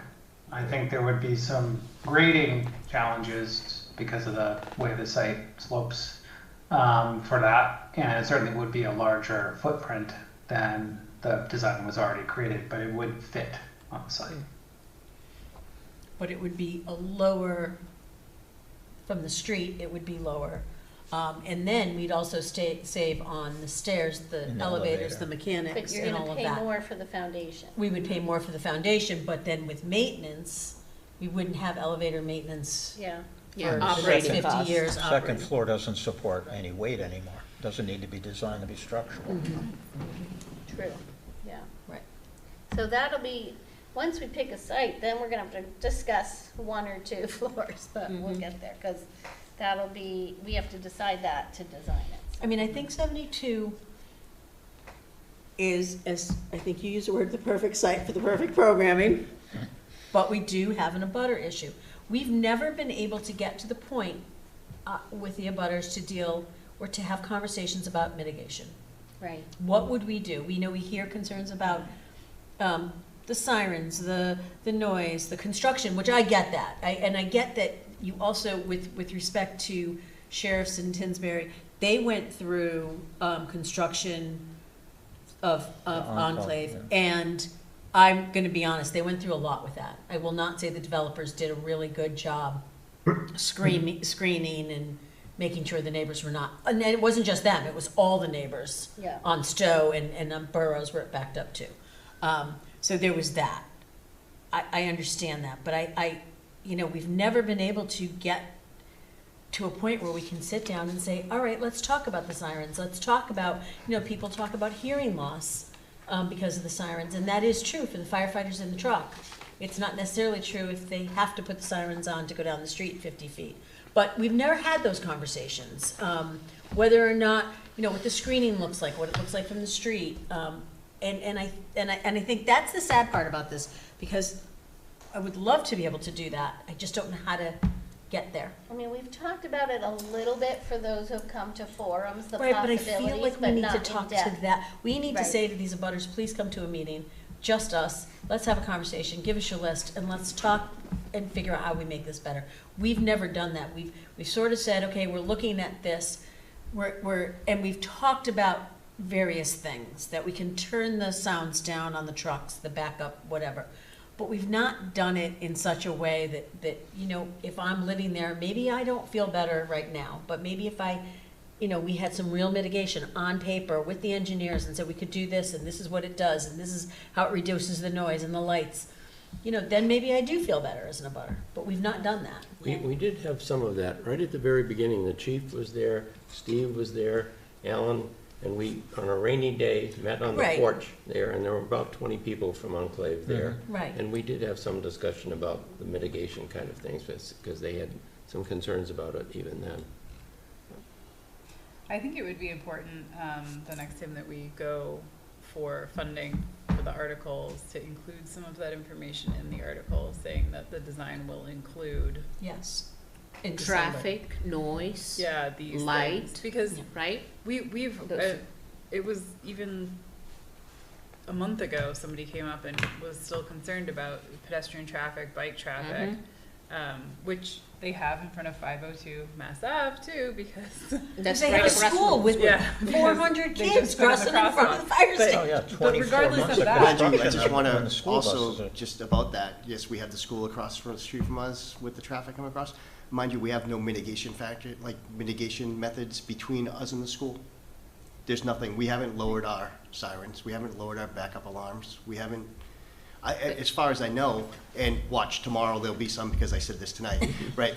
But, and Mac, you would know. I lived there How for a many, year, well, and I I'm never just trying to heard think you. of how many complaints that we've received from disrupting learning, or how many children suffered from the noise of the fire station across the street from them day in and day out, how much learning was affected, how many kids ended up on IEPs or 504s because of the fire station being But I across think the it's street. also, I think it's from also them. kids walking down the street. Well, that But too, but- again, you have kids walking across the apron. I mean, when my kids went to Blanchard, we used to, literally, Chief, we would have 3 or 4 rows of parked cars in the afternoon when we were going to pick up our kids so like we'd take up the whole front end of the building, we wouldn't block the bays. And all the parents would be getting out and all the kids would be, and we would all be in the parking lot. And, if you went out on a call, you went out on a call, but nobody, if there was no issue, everybody was careful. You have kids on a regular basis who Right. walk by, bike by, whatever. Right. And I think, again, it's a matter of answering these questions in a way, but very focused. And we haven't, it's got to be a focus meeting just on that. But how do you do that pre-design? That's the problem. That's what I was gonna say, is that we're just not even there I yet. get it, I That's- get it. But that's you know where what, in my a little while, struggle we're gonna be is. talking about how we're gonna make cuts to the costs. Yeah. And I Yeah. looked through the list again and I thought, how do we do this? How do we value engineer something that hasn't been engineered? Yeah. Right. Right? It's kind of You crazy. can't do it. We're looking at materials. I'm like, I don't even know what this building looks like, let alone looking at materials. Yeah. That said, we can make a conscious effort to say, okay, we're gonna look at this and we're gonna look at this and look at that. No different with the mitigation. Yep. We can still answer questions. The kids ride their bikes to Flera. Hey, the firefighters actually are pretty safe when they drive. They can see the kids. Knock wood, we've not had issues with it. So, I just think that we need to have these conversations and they need to be focused. And I think that's where we have not been able to meet that need with the community. Yeah. But I think you're right. Yeah. If you just look at the grid that we did, it's green and yellow, and we spent a lot of time Yep. coming up with that. With this. Yep. And Yeah, there's a difference. yeah. Alan, you look like. Am I right in thinking that when we were talking about the 72 Stowe Road site, we would include in the budget to put a sidewalk along 72, or we did not? No. We did not, the, Enclave my was supposed to, recall right? is that it would be a sidewalk to nowhere. That it would just be in front of the building. I mean, we don't have the resources with the price of this already to go all the way down Stowe Road. Right. And maybe through some other effort, but so they didn't think people would be walking in there, with purpose, so, yeah. And when Enclave was going in through the site plan, they had actually, the developers were talking about like maybe putting a sidewalk from Sheriff's Meadows up to up to Mass Ave. And then the abutters were concerned about the trees that had to come down. Well, to put right, the if you sidewalks stand in. there and So look you where the can't, sidewalk would be. Right. The So biggest trees on the lot are right there. So they offered to put the sidewalk in, and the planning board was like, well, then you gotta take trees down. Well, we can't have it both ways. Right. Like, we Yeah. can't take up half the lane to put Right. the sidewalk in. Right. So, there was no way to make anyone happy, so they went without the sidewalks then. All right, any other comments on 72 Stowe Road? But, I mean, if sidewalk has to be placed, I mean, we could probably look into it, Mary, because, I mean, the cost would be, compared to all other sites, Yeah. there is significant savings there, so we could definitely look Right, into it, we if that'll could, be, and- yeah. And potentially in the future, we get a grant that goes further down Stowe and further Yeah. down Stowe. And I think the town has, maybe Mike can answer this question. I know that in the past, developers have put money into the sidewalk fund. I don't know where that money is, but, I've watched site plan reviews, and this was years ago, but that there was a sidewalk fund, so we should, there may be money in a sidewalk fund somewhere. But I'm not gonna put Mike on the spot because he might not. I did say he could unmute if he wants to, so Mike, any comment on that? Yeah, that is true. And also, the town will be at some point looking again at complete streets. And there are grant opportunities there, for sidewalks, where the town wants them. So there are possibilities. Yeah, good, thank you. All right, so this is like information and the exercise of even sitting at home and reviewing all of this. I know I spent a chunk of time on this, helps bring it to the forefront as we move to think about other sites and make decisions. So thank you for that. I'm gonna move us to the discussion of the design, building design. So last time we had the grid that Context put together with ideas from the listening group as well as ideas from Context and some other folks that we heard. This is from last one, right? And so I want people to talk about ideas that they have that they really think they can get behind. Is that based on this list, or, so I understand, off of this list? Off of this list, but if you have an Yeah, I idea don't that have you any can get ideas. behind that would save money, Yeah. feel free to share it. I wish I did, Mary. I don't. I just want to make sure we're all looking at the same thing, so. Yeah.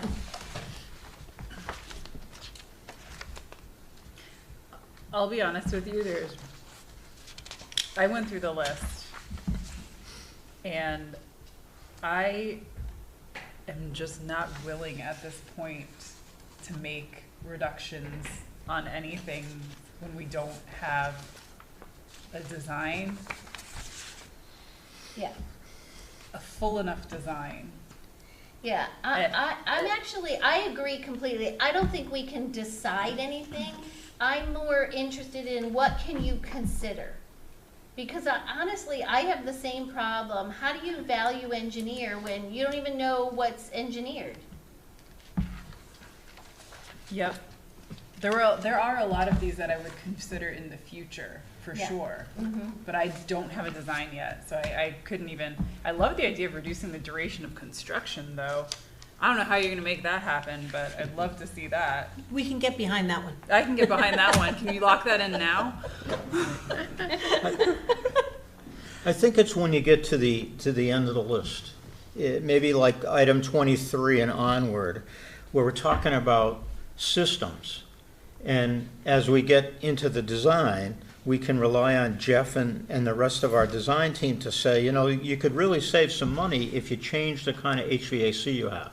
Yeah. That has nothing to do with having a design. It's a philosophy that when we get there, you know, or we're going to talk about a radiant floor and the pluses and minuses. Why would you want it? And is there savings there? And if so, let's do it.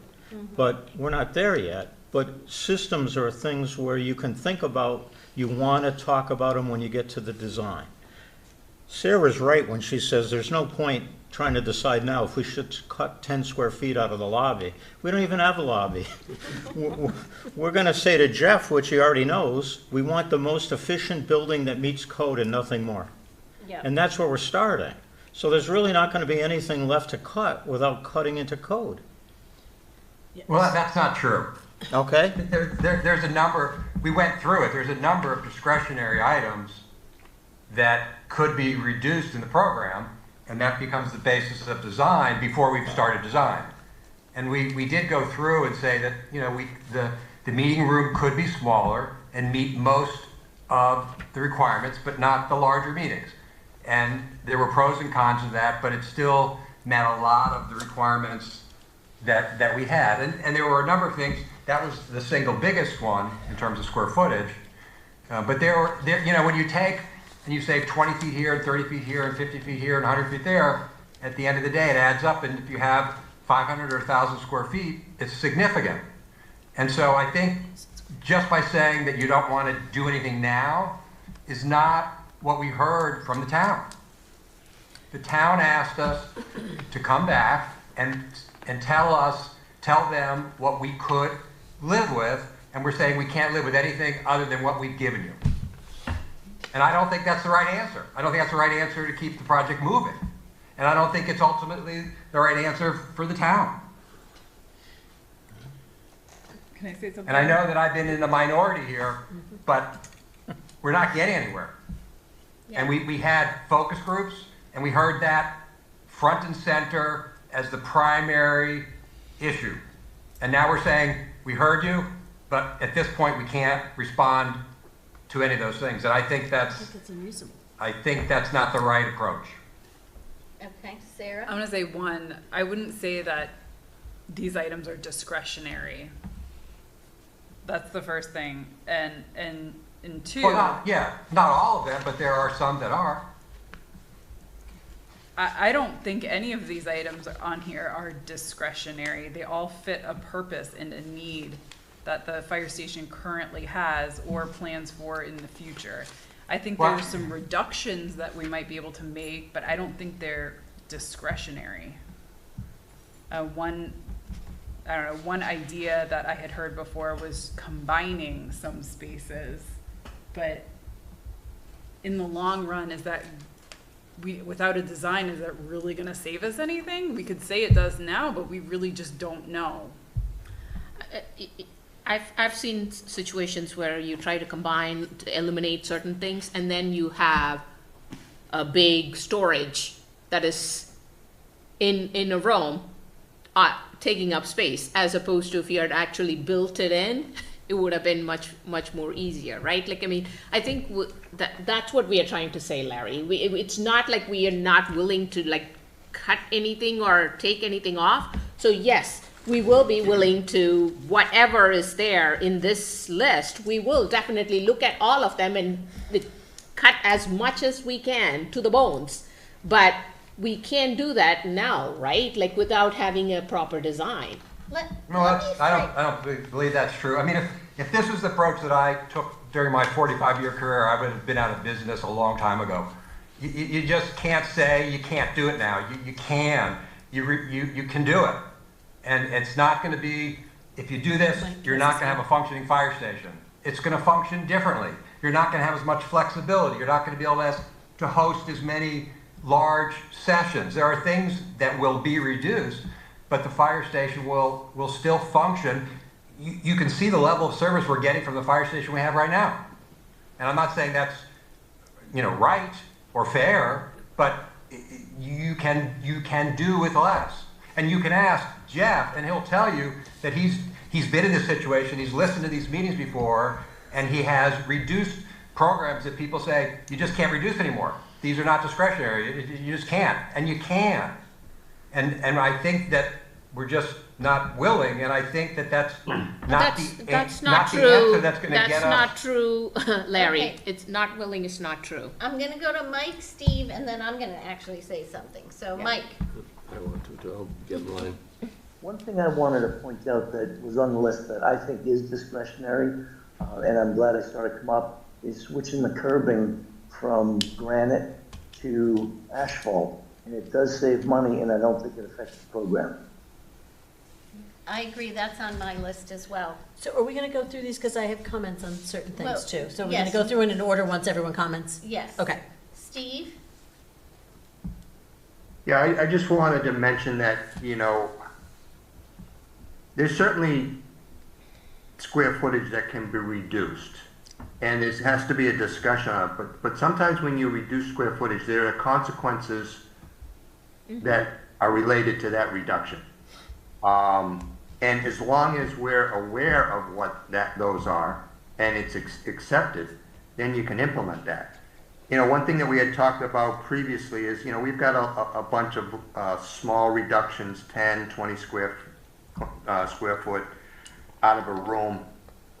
It's good to look at that, but on the other hand, we also said we haven't done a real mechanical design yet, and there are spaces that the mechanical and electrical engineers are going to need that you may reduce a room by 10 square feet, but you may need that for a chase, and that comes in at design, and obviously we're going to try and be as economical with the design, with the square footage and the size of the building throughout the design.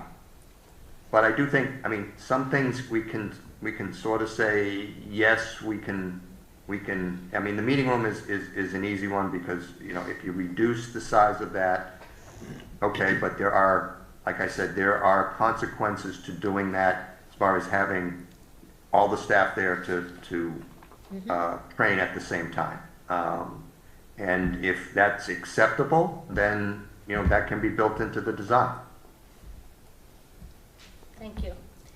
So when we went to town meeting in May for a design article, in that article and in the presentation, we explained the conceptual estimated cost.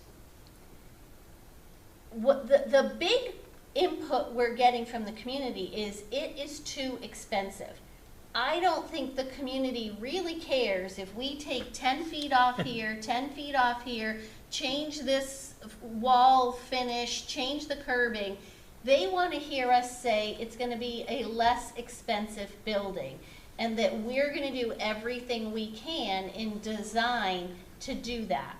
So we're going to have to think about before this December, as we're putting together an article or articles to go to December town meeting, how are we going to frame that? And are we going to come in and say, we've heard you, it's not going to be a $30 or $32 million building. It's going to be, we think we can get it to 28 and we're going to try even less. I don't know what the numbers are. We hear everyone say less. We don't get any real numbers. They're not based on anything. Some people have a feeling of what they would pay. We are going to do the exercise of, well, if $5 million is reduced, what's the impact on the average home tax amount? Because people may say, well, if you cut $5 million and I lose all of this, but I only save X dollars, to me that's not worth it. I'd rather get the full package. So we can do that, and we will do that.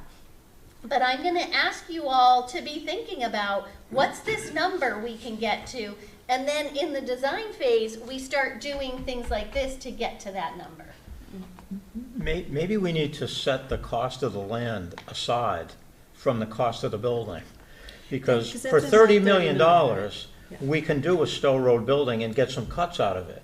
But we're not gonna cut $6 million out of it, and that's the difference in cost if we don't build on 72 Stowe Road. And that's exactly why we have a sense of the meeting article on, are you willing to pay more for location? Because I agree, people look at other communities and they say, how did they do it? Well, one way they did it is they didn't pay X dollars for the site, or X dollars to swing, or something like that.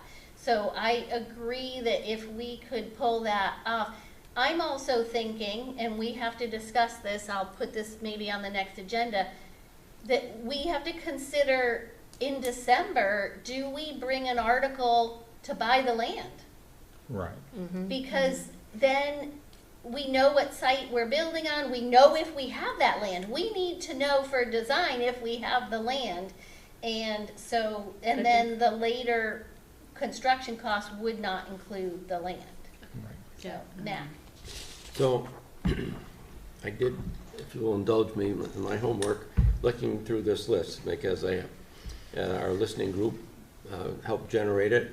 I did, a couple of weeks ago, ask the 11 of them to give us any specific things, numbers, and specific items that they would like to cut, or they could see cutting. Only 2 people gave me information. Now, other people there gave me numbers of, we want it at X dollars, but only 2 people said, you can carve this out and carve this out. Can I just ask, is that what's on the list, or is it separate from what's already here? No, they're all on this list. Okay, I didn't know if this was after that, that's what Yeah. I wanted to understand, So okay. I went through it, and there are a couple of things. So I'm convinced that, I think all these things, the word discretionary is a interesting word. I agree with Larry that anything can be cut, whether they're discretionary or not, and I believe that we're going to have to get the total cost way under 30 million, and the 28 million may be a number that, and also includes the design fee. So that's a significant amount, but we do need to know how it affects the taxpayer. But anyway, I went through this, and if I could just, if you would indulge me for a couple of minutes. Number 3, talking about, there's been a lot of discussion, do we need to have 52 seats in the training room, or could we do with 28? Again, depending on what has to be done, I don't think that in itself is worth changing. I would rather have the 28, obviously. Number 7 is combining the plan review room with a conference room. Again, that probably could happen, but there's a little savings, and again, as Larry said, a whole lot of these little things will add up, but by themselves, it's not very significant. Eliminating the deputy, number 12 is eliminating the deputy chief's office. We don't need that right now. It's a future space, so that certainly could be considered. Reducing the apparatus room, we've had a lot of discussion about that, going from 4 to 5 to 4 bays, squeezing the bays or whatever, and there are a couple other things that relate to that, and I don't agree with that. I think we need the apparatus bay that's been designed. Numbers 17, 18, and 22 are all about reducing storage, and you've heard me say the junior high, when I was there, they cut out a couple $1 million, and most of that was storage, and we suffered from it for the whole ever since the building was finished. There isn't enough storage there. Number 19 is reduced from 5 to 4 dorm rooms. Again, that's all we need right now. Is that in the total package? Maybe that's worth it, but by itself it certainly is not. Number 23 is reducing the grossing factor. It said in there from 33% to 24%. That's certainly a gamble, and I think that depends on the site. If we have a nice flat site like 1300, for example, that probably won't take a lot of work to start work there.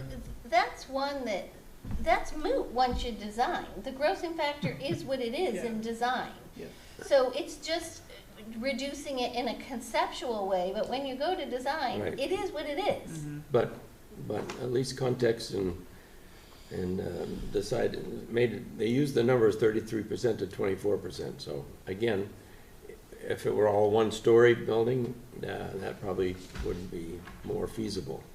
24 is changing the HVAC system from the VRF system to a fan coil system. That's $350,000. That's probably worth doing. It didn't sound like it was too negative in that there. Changing the exterior wall finishes, $130,000. I think that probably is a reasonable thing to do. Reduce or eliminate the operable windows. I definitely would not support that. Having people work in a building that no windows open I don't think it's a good idea. Number 28 is downgrading the pitched roof. I don't think there's anybody in this town who would build a new house with a flat roof. That's not something we should do in New England. There should be a pitched roof almost anywhere. That's $125,000. So could that happen? Yes. I don't think it's a good idea.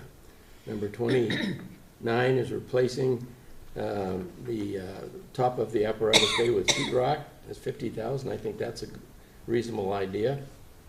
Number 30, downgrading the apparatus floor from urethane to concrete. And I look at my garage with just cars going in and out, and that's deteriorating.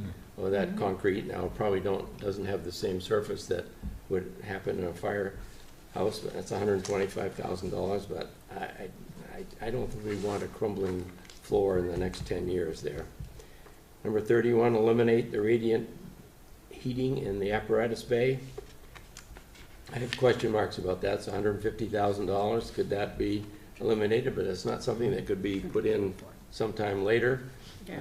I think for those trucks coming in the winter time of the snow and ice, having that radiant heat is a good idea. Reducing the size of the generator. I kind of chuckled when I saw that we would have a generator that only operates part of the building. So when fire people. Emergency generator. Emergency generator, yeah. So, but they're in the building and only half of it gets lit up when the power goes off. It doesn't seem like a reasonable thing to do, but. Number 33 is downgrading the site curbing. Mike mentioned that, $50,000. I would definitely do that. Number 34 is eliminating all plantings. That's $95,000. I would do that, although we heard maybe somebody would not approve It wouldn't that. pass. It would not, I think Well, that would. I Couldn't think somebody ought to the talk garden with that. club or something be taxed with doing that? Somebody ought to talk with the committee and say, know look, what I we're mean? trying to build a firehouse, and we Volunteers? need to save money. The If we people can save wants to save money, they $100,000 should. and do that 3 years from now, let us do that. Hold on though. Yeah. We could put it in the plan, but the sourcing of the plants and the insulation could come from somewhere else theoretically, right? Good, Could, yeah. yeah. I'll start growing things in my yard. Get on it. I'm serious, because I only want it to be native plants anyway. Well, and you know what, that's okay, because that's pretty much what the planning board tells everybody. Good. They want native, Yeah. they go Low off on these maintenance and- yeah, If they exactly. want a firehouse, then they may have to compromise. Well, that would be the question, but go ahead. 35 is eliminate the owner contingency. I think that's a risky thing, and maybe it could do part of that, $327,000, but that's, I mean, who knows? And again, it depends on the site, I And think. that's another thing, we wouldn't spend contingency unless we needed to, Right. and so, Yeah. But we could reduce what they're planning to spend. yeah. Reduce the furniture budget. It's not a lot, 30,000. It's ridiculous. We have a new building and we're gonna put old furniture in it, I guess. And, I and don't think we can. My understanding is the furniture's not worth, like, taking. know, It's right. terrible. Yeah, well, and we could go to Home Goods, I guess.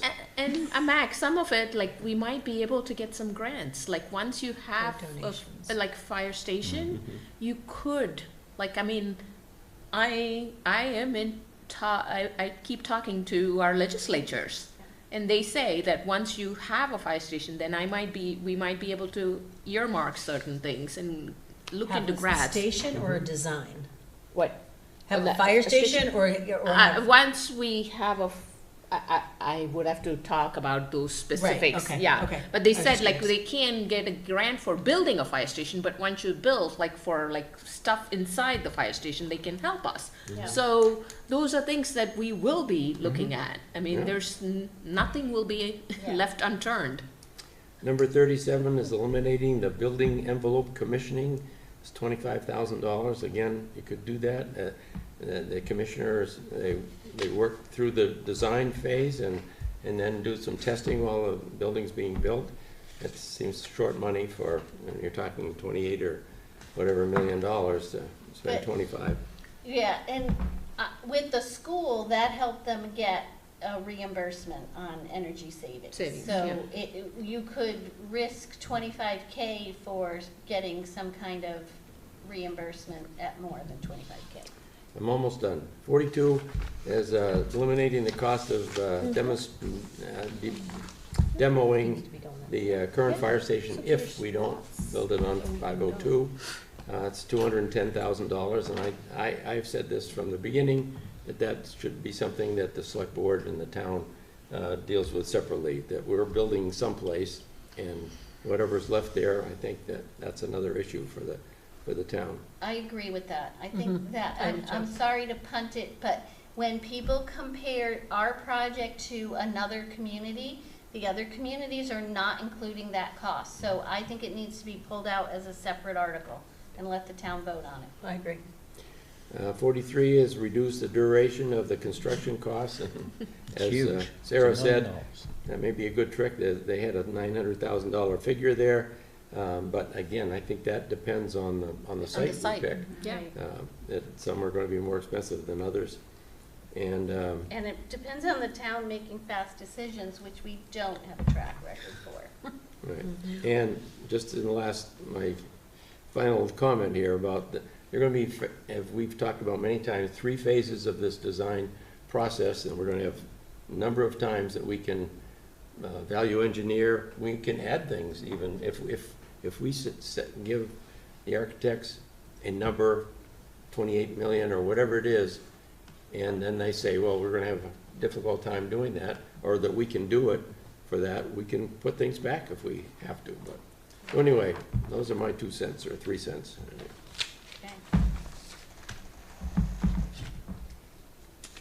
Alan? Can I just add one comment about the site that we weren't going to talk about yet tonight, but to think about? The 1300 Mass Avenue site that we spoke about the wells earlier, Yeah, there's another pro to that site. There's no abutters. yeah. And we didn't really mention that in the matrix here. But it's worth mentioning, because there's no abutters. Right, right. Good point. And even the 730, 850, I apologize Yeah. getting my numbers wrong, minimal abutters. Yeah. Yeah. Maria, did you want to? Yeah, so I have to say, Matt, thank you. That was a good list.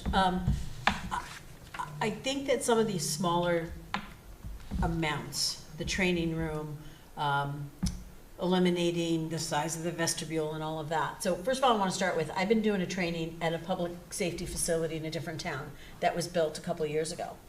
And I walked in and I thought, wow, they built the Taj Mahal. They have a beautiful entrance with inlaid floors and 4 private bathrooms within 10 feet of each other and a glass front conference room.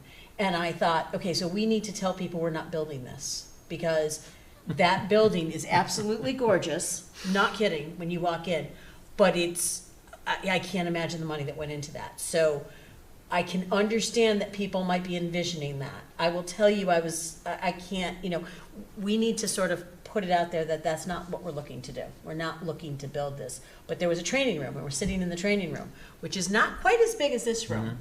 The tables are a little narrower. There's 20 of us, we fit comfortable. You could put another 20 people in this room.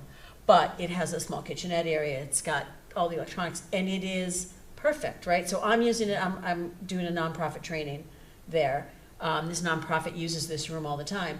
And as I look around that room, I think, we need this at our fire station, because it makes sense. It's not extravagant. It's just walls and a floor. Floors aren't extravagant, the walls aren't extravagant, this the one. furniture, it's even less extravagant than this if possible, right? It's as basic as you can get, but it does have the screens and the television. So I think people need to understand we're not building Right. this unbelievable building. We're looking to build the best we can as efficiently and as inexpensively as possible. But with respect to some of this smaller stuff, I am all in on reducing 50 square foot here if it makes sense, and if it makes sense once we have a design. So I'm committed to saying, I'll look at, do we need a plan room, a conference room, and a training room? I mean, can we just do a conference room and a training room? I'm okay with that, but I'm not okay with it until I see it. And I think, Mary, you know, we did value engineering on the school project. We eliminated a lot of money out of that budget, right? Yeah. And it took 2 or 3 meetings, Yeah. and it was painstaking, and Mac was there too. But we did it, but we had something to look at. Right. We changed some of the materials on the front of the building. I'm open to all of that, but it's too difficult to say, wow, this is a great idea, let's reduce the training room, let's do this, let's do that. I will say, some of the bigger stuff, you know, I don't know anything about HVAC, but if Alan says that's a good idea, I'm all in. Like, that's great, because I'm trusting the professional there, right? I am not a fan of the contingency being reduced because it'll go back to the town anyway, we just won't bond it, you know what I mean? We won't Right. use it, Right. and we don't have to I worry mean, I about think it. that's part of the commitment, is the contingency isn't to spend at the last minute. Right. It's to deal with problems, and if no problems arise, we don't spend it. Right. Anywhere we can reduce, if we can reduce the size of the bays, but keep the 5 bays, so if we lower the ceiling, whatever that works with code, I'm all in on that. I will say the plantings, I know it's $90,000. I know it would, I just think that that's a conversation we really should have with the planning board, because they're not talking about plantings. They're not talking about putting mums in the fall. They want screening, right? So when you drive down, I'm gonna say Mass Ave because I don't want people to think I'm like all focused on 72. You go down, 700 Mass Ave, they want screening in front of it, and they want native plants. And if you take down a tree that's 6 inches round, they want to replace it with a tree that's 6 inches round, and that gets to be more expensive than little saplings. So I think we really need to have a conversation with planning board. I actually think we should do that if we're really serious about trying to cut that number and see, what direction would you give us? Because we can't cut a budget number out if we know the planning board's going to force us to put it back in. Right.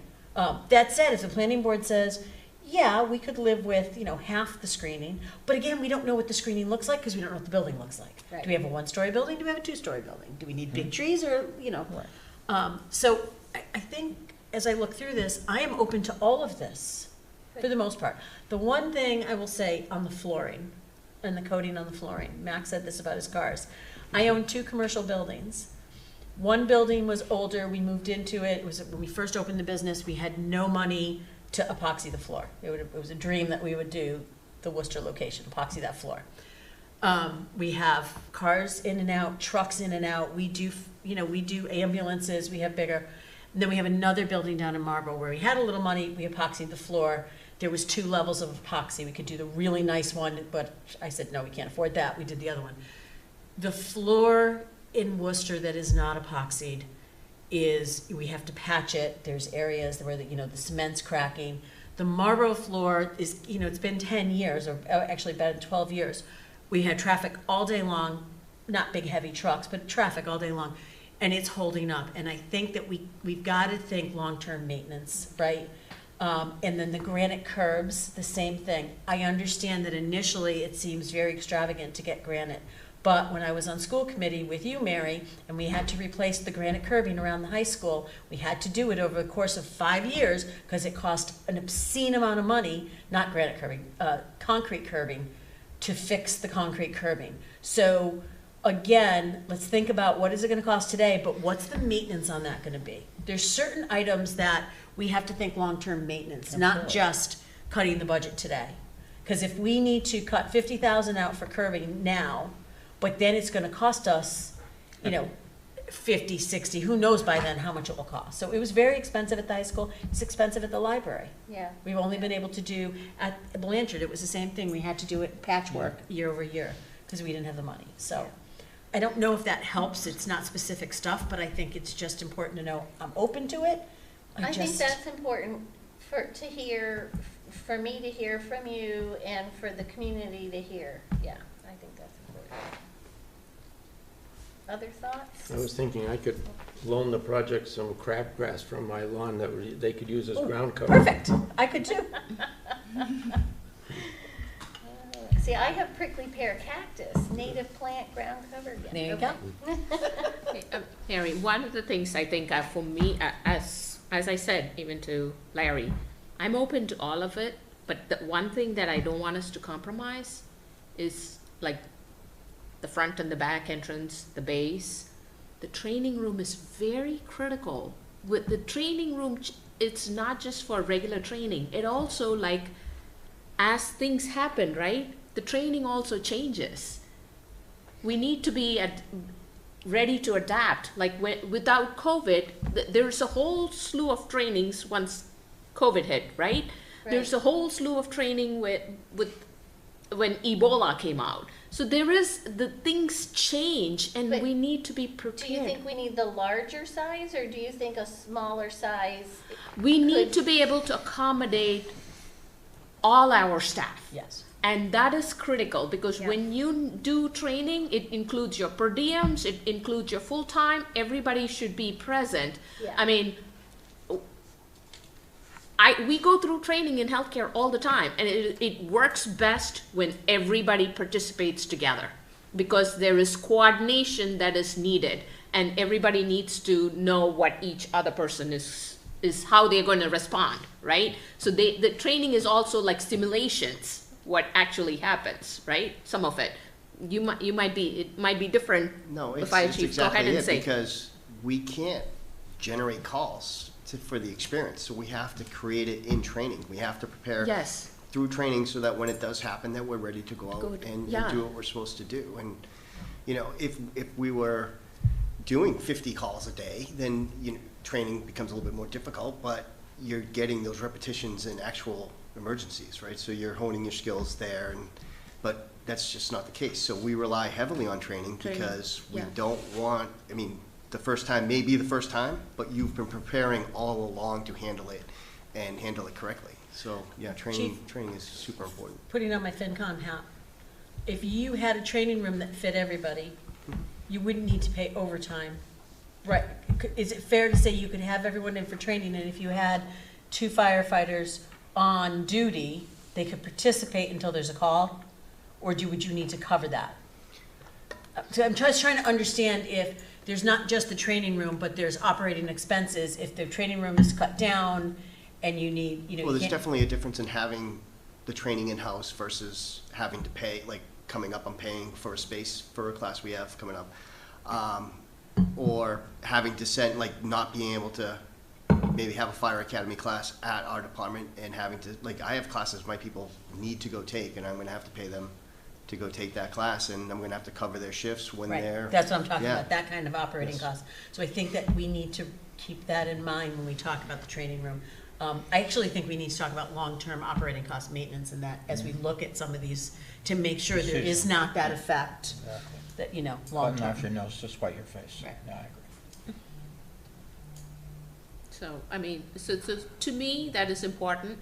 And again, I will agree, do we need training, conference and planning? We can look into it, but we definitely need at least one of the other at a minimum, right? Like we need, so that we are able to like have a place where we can use that as an emergency operations center. I think that's also very critical in our town. Yeah. We don't have a place where people can, where a central location where it can be dispersed in case of real emergencies. Oh, if we have a major event, whether it's a natural disaster or what have you, and we're gonna have multiple locations in town that are being affected, yeah, we do. We need a central, we need an EOC. We need to have a place where we can bring town administration, fire, police, DPW, Yeah. like anyone who's gonna be involved in how we're gonna allocate resources, all to the table together and work in unison Yeah. and not Yeah. be trying to piecemeal this thing over a telephone. And you Yeah. know, we need a place to do that. That is the way it's done now. It's just, things have evolved, time's moved on. Like, it's time to, you know, get a little bit more current on how we handle our emergencies. I just want to say one thing though, real quick, and I appreciate everything everyone's been saying. I just want to make a mention about something about firefighters, real quick. You know, because I hear about the level of service that we provide and the conditions that we're working in right now. And I really want to ask you, what choice do we have? We are not wired like regular people. I'll just say it right now. We are not wired like all of you. We can't fail. We can't say no. Someone can't call us up and say, hey, can you do this? Yeah. Sorry, we're not equipped for that. But no, when we have to do something, I just had someone come to me this week in the fire department. We're missing a piece of equipment, and he brings me a random piece of metal and says, you know, if we just cut this thing here and tap weld it there and maybe, you know, epoxy a handle to it, we could maybe make this work. And I was like, or I could just look in the catalog and buy the part we're missing. Like they will look for any and every way. I am so proud of my people because they will look for any. They are comfortable being uncomfortable. Yeah. They have embraced. That doesn't make it right. No, it doesn't make it, and that's my point. Right. It doesn't make it right. They have embraced being miserable, and they have gotten comfortable being that way.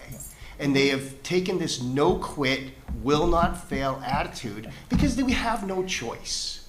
And that we're gonna make do. And it doesn't make it right. No. It should make us proud that we have people that are willing to do that. Yes. And I just wanna make that point, that's all. I am super proud of my people for being comfortable, you know, while they're uncomfortable. On that note, I want to say something because I don't think during COVID there were times where we had to don trash bags when it first came on for you know for PPE. We didn't. I mean, literally, we all had the black big trash. Contractor bags. Bags. That's what we were wearing. Okay. We made do. Doesn't mean that's the right thing. And even though it was only for a few months, it was scary. It was not right. But I just can't imagine if we had to do that day or day for like a year or like months on end. It's just I'm telling you right now, like, I mean, did we manage? We did. But we should be looking at the longevity of the station. You can cut all the square footage you want. Cut the training room down to half the size if you want. They will sit on each other's laps. Does it make it right? Yeah. Oh, it's a new room. They're sitting on each other's laps, but does it make it right? I mean, I just want to make that point. We really have to look at we could build a station with all these cuts, and it will meet the needs of today, but we're not looking at the future. We're not looking at the longevity of like where we're going and what we're going to need. Yeah. We are really proud of your team. I am. And very thankful and grateful for what they do. Absolutely. So where does that leave us with the cuts? So I'm just gonna also say, I had a couple things that, I had many things Mac had and other things people have mentioned. But the two things I didn't yet hear was number 25, changing exterior wall finishes, and number 29, reducing the height of the interior CMU. Like, those are the kinds of things I expect we will do in value engineering and really say, what's the trade-off here? And we will make trade-offs. Yeah. So I think that, you know, I feel strongly, you guys can disagree with me, that we can't sit here now and say, we're absolutely doing this one, we're absolutely doing that one. We have some we absolutely don't want to do. Right. I'm hearing a lot of support for keeping the apparatus bay largely the way it is. If each lane can get narrowed a little, perhaps, but not eliminating a bay, keeping front-back access. So we have some things we would not get rid of, some things we will consider. But I do think before December, and well before December, to prepare, we're gonna need to say, what number can we say we can get to? And I'm thinking that this discussion has helped us say that we can get to a lower number. Right. We may not be able to say this, this, and this, but we're saying there are things, and as Larry said, anything is up for grabs. And Because Larry's point, we're not gonna sell this if it's too expensive. So I'm gonna go Sarah, then Alan. Oh, go Alan first. Alan, then Sarah.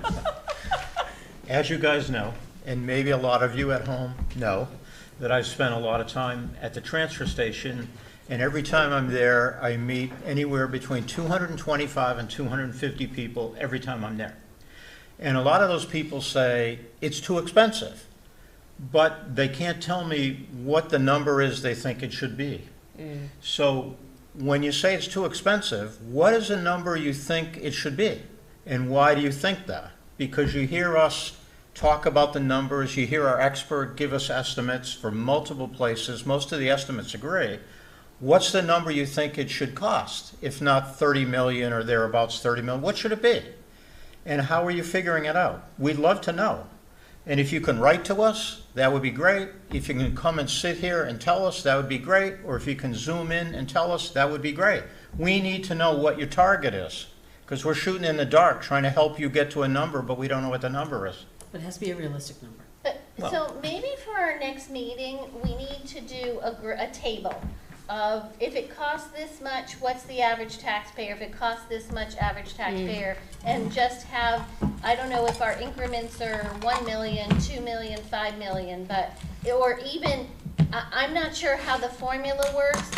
If it's 1 million, is then whatever you pay less. If it's 5 million, can I multiply that by 5? Like, Didn't our tax department come up with a calculator? she did a beautiful Yes. calculator, but it was only, see, when you do these, you have to know certain factors, Yes. and we You don't know the them. interest rate. So we are gonna make assumptions. She did it for the cost of the design, but she didn't do it for the cost of the bill. And that's because we don't know the interest rate?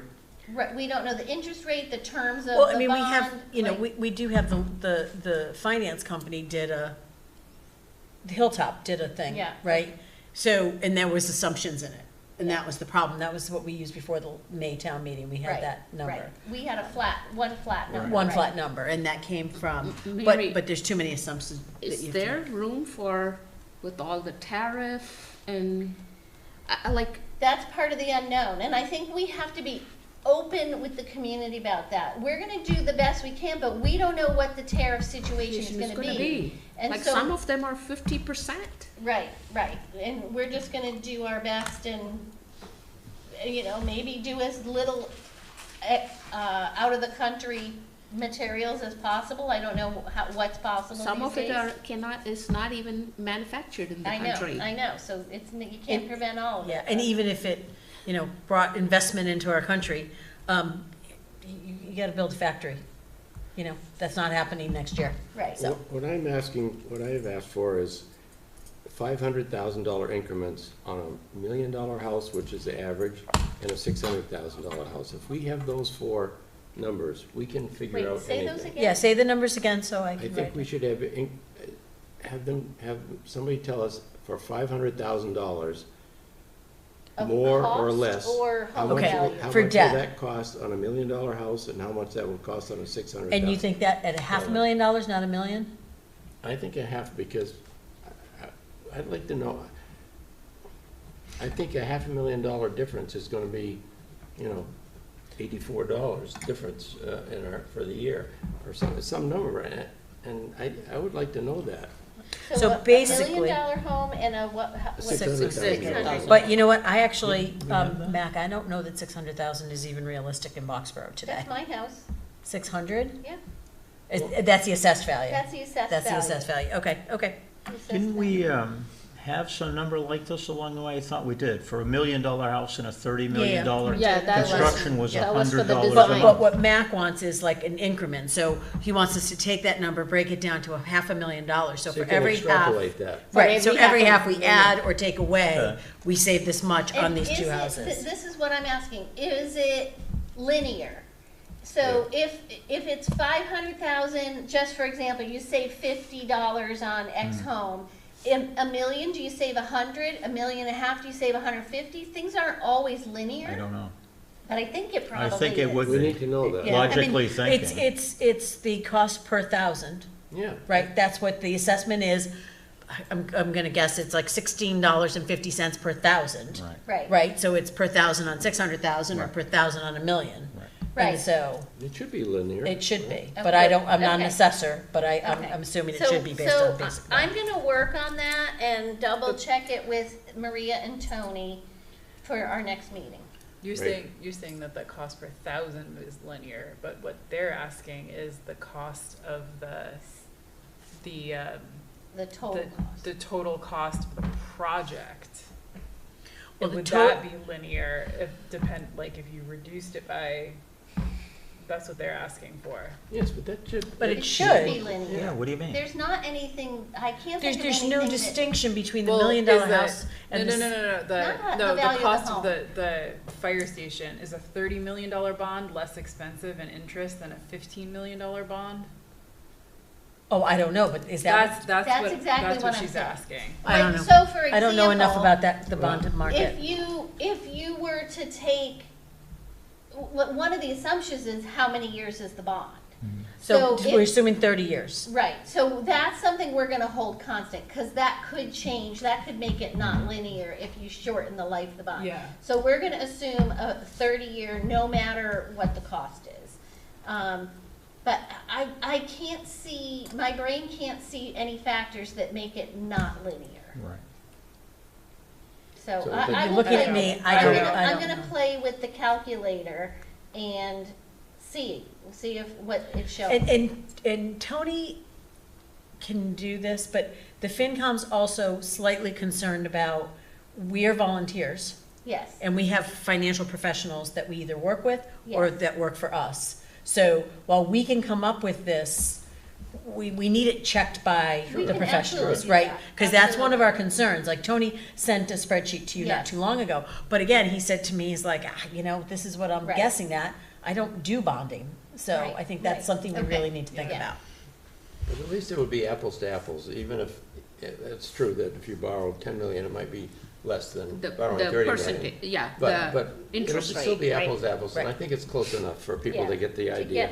To get a sense, yeah, okay. Okay, can I I ask will my work on that, question now? please. So December, we're going with a number, right? That's what you said? Well, that's what we did last time. Right. I that part I'm fine with. I'm just like, how are we gonna get to that, knowing that we only have 2 concept designs, one for Right. 502 and one for 72. If we pick a different site, we're not gonna have a new concept design with a new number. Right. It's gonna be a huge ballpark, a huge ballpark. Now, I think, and I could be wrong, but, well, for the 700 to 832 Mass Ave, we already took the Stowe Road design and popped it on that site. That design could also pop on 1300 easily. So that all of those assumptions can be held, I think we would have to consider the potential site costs and actual purchase costs. And I also think, and I think we'll do this at our next meeting, we're gonna have to go into executive session because both of those sites, if we end up having interest in one or both of them, will require negotiation, and we needed to do that in an executive Yeah, session. we need to understand that. And so, but I think that's how we're gonna get there. Okay. But with an understanding that, okay, like, we know what this costs at 72 Stowe Road. Even at 72 Stowe Road, we're gonna agree to do our best to shrink it. Yep. And we'll put some qualifiers about, we don't know what tariffs are, we're gonna Yeah. have to Yeah, see. but, and I think that's not like gonna be a surprise to anybody, It's right? not. Unless you live under a rock and you've never seen a newspaper, you understand that right now, Right. with tariffs, the economy is kinda all over the place, so, Right, you know. right. Okay, this is great. I'm gonna move us to the October and December special town meeting update. I'm gonna see if Mike has anything, well, while I'm waiting for him to come, our articles and the zoning article and our articles are October 14th, the first night.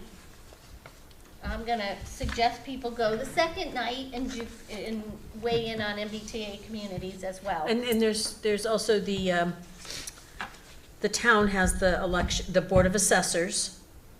So there's an article about whether or not we should create a Board of Assessors on the second night.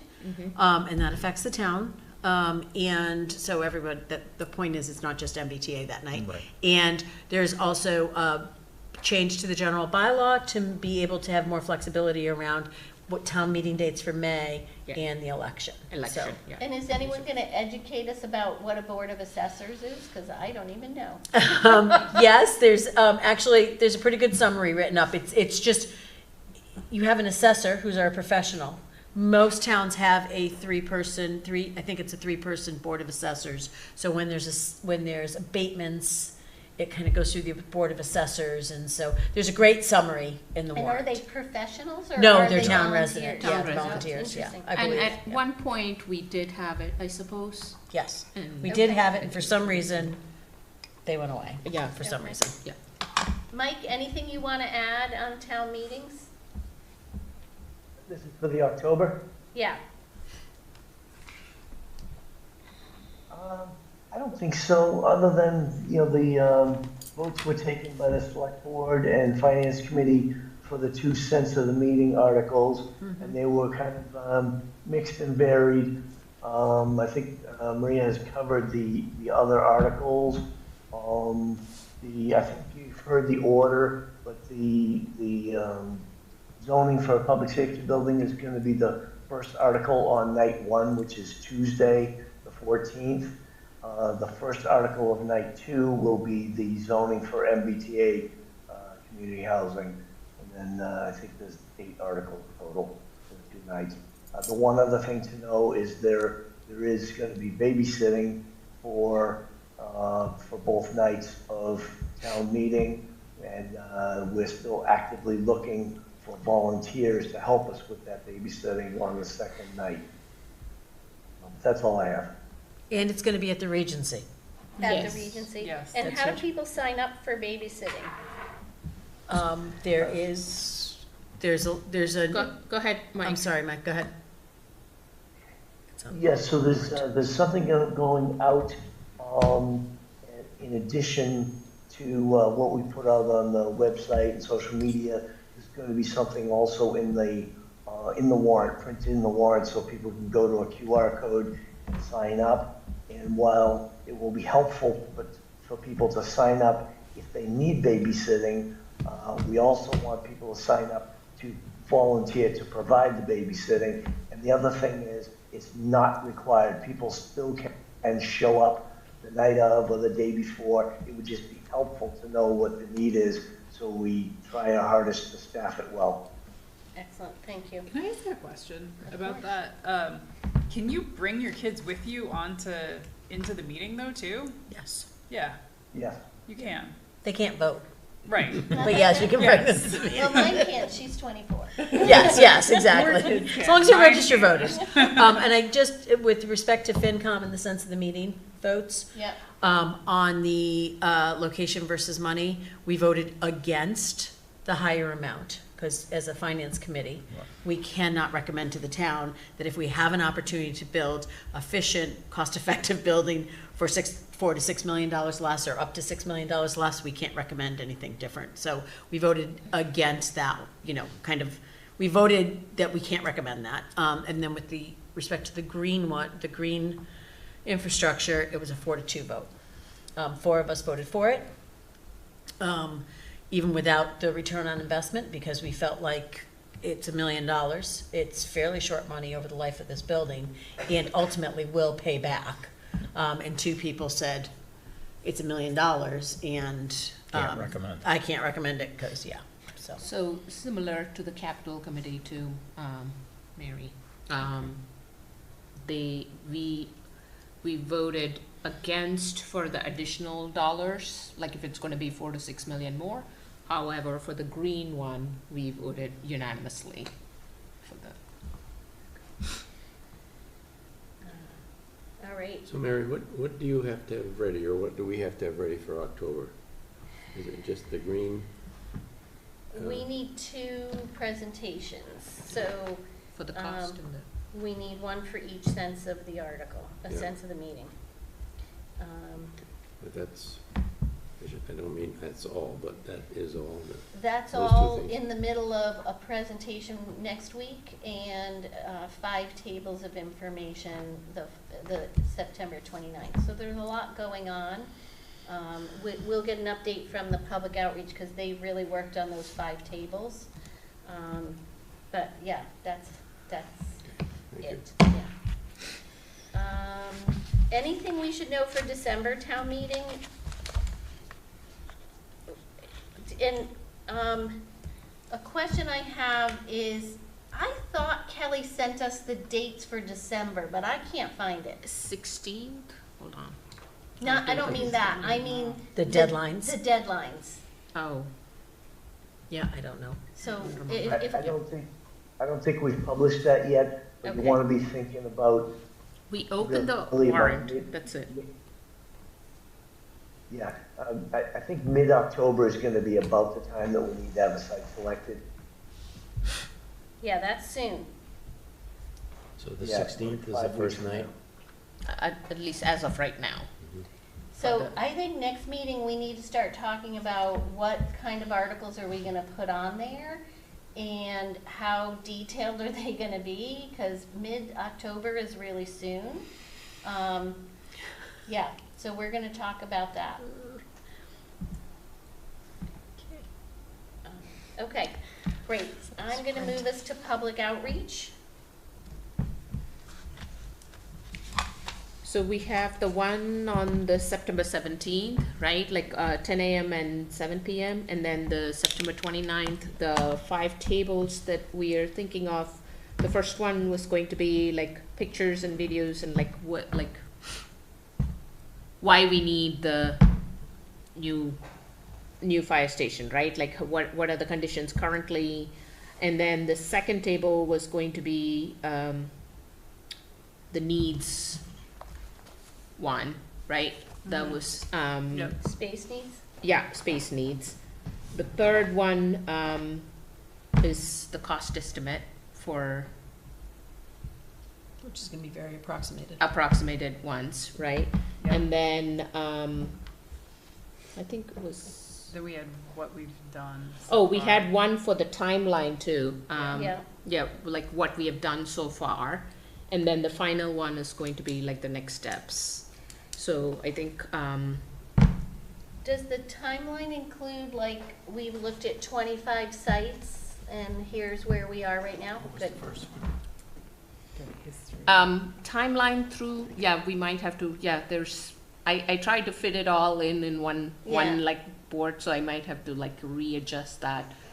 Or we could have like a handout of a grid Yeah. of all the sites. So the idea was to have like poster board kind of thing, so Okay. like we have it there and then people speak to it. Yeah. So we would have to have like someone from in each of the tables. Yeah. I'm not going to be available on the 29th. I'm away out of town. Yeah. I don't know about you were Is that at Monday? something too, No, right? I can make the 29th. The training ends the Friday before. I can't make the 17th in the evening, but I can be here in the morning if I have to be. Okay. Okay. But I can do the 29th. So let's stay on the 29th. So Mary and Maria can be there. Who else can be? It's at the library on the 29th, 6 to 8, is it? Oh, 5 I to wrote 8. 5 to 5 8. to 8. 5 to 8, yeah. I can be there. Now? I feel Yeah, like I can be there. Yeah, so Alan? we need 5. Sarah, can you be there? Yep. Okay. Okay, so we So, have, yeah, what we were thinking like maybe having, we might have to decide like who's gonna do what, like Yeah, we if were thinking maybe- about Alan and tableware, like we talk about like what the current conditions are and Yeah, whatever, that, sure. right? Like, I mean, again, it can be Alan, Move- like, whatever, just move put him at a it table, around. he's good. I Needs, think if we can kind of give assignments ahead so people can Right. Yes. prepare themselves and feel ready, yeah, that's great, but I think we're all flexible about, I mean. yeah. We thought the needs, the fire chief, you will be doing the needs part, right? Like space needs, why, so that you can explain, right? Like something that was, currently, the bays are only this much square feet. The new one is have, like, minimum based on codes has to be this much. So you kind of be able to speak to that, right?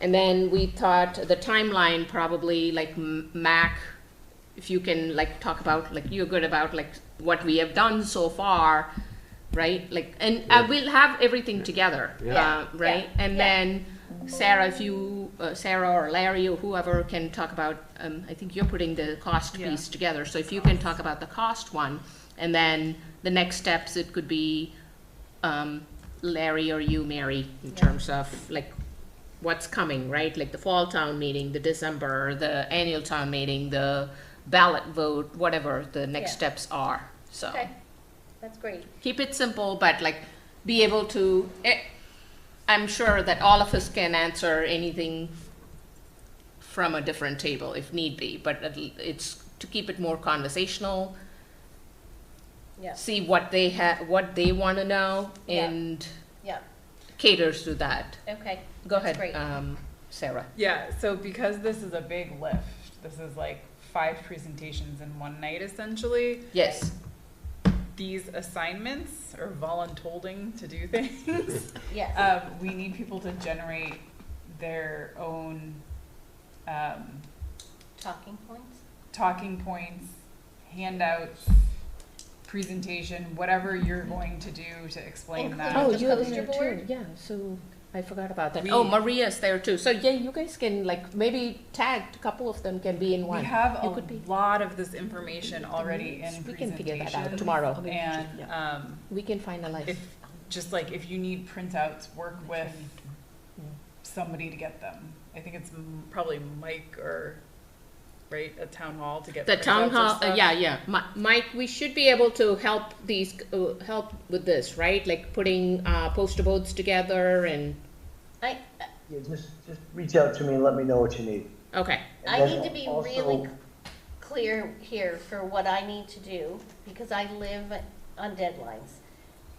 Are you saying for whatever station is mine, I'm making the poster board? So 5 different people are making the poster boards, and it's fine if it is, but I need to know if that's what I'm doing.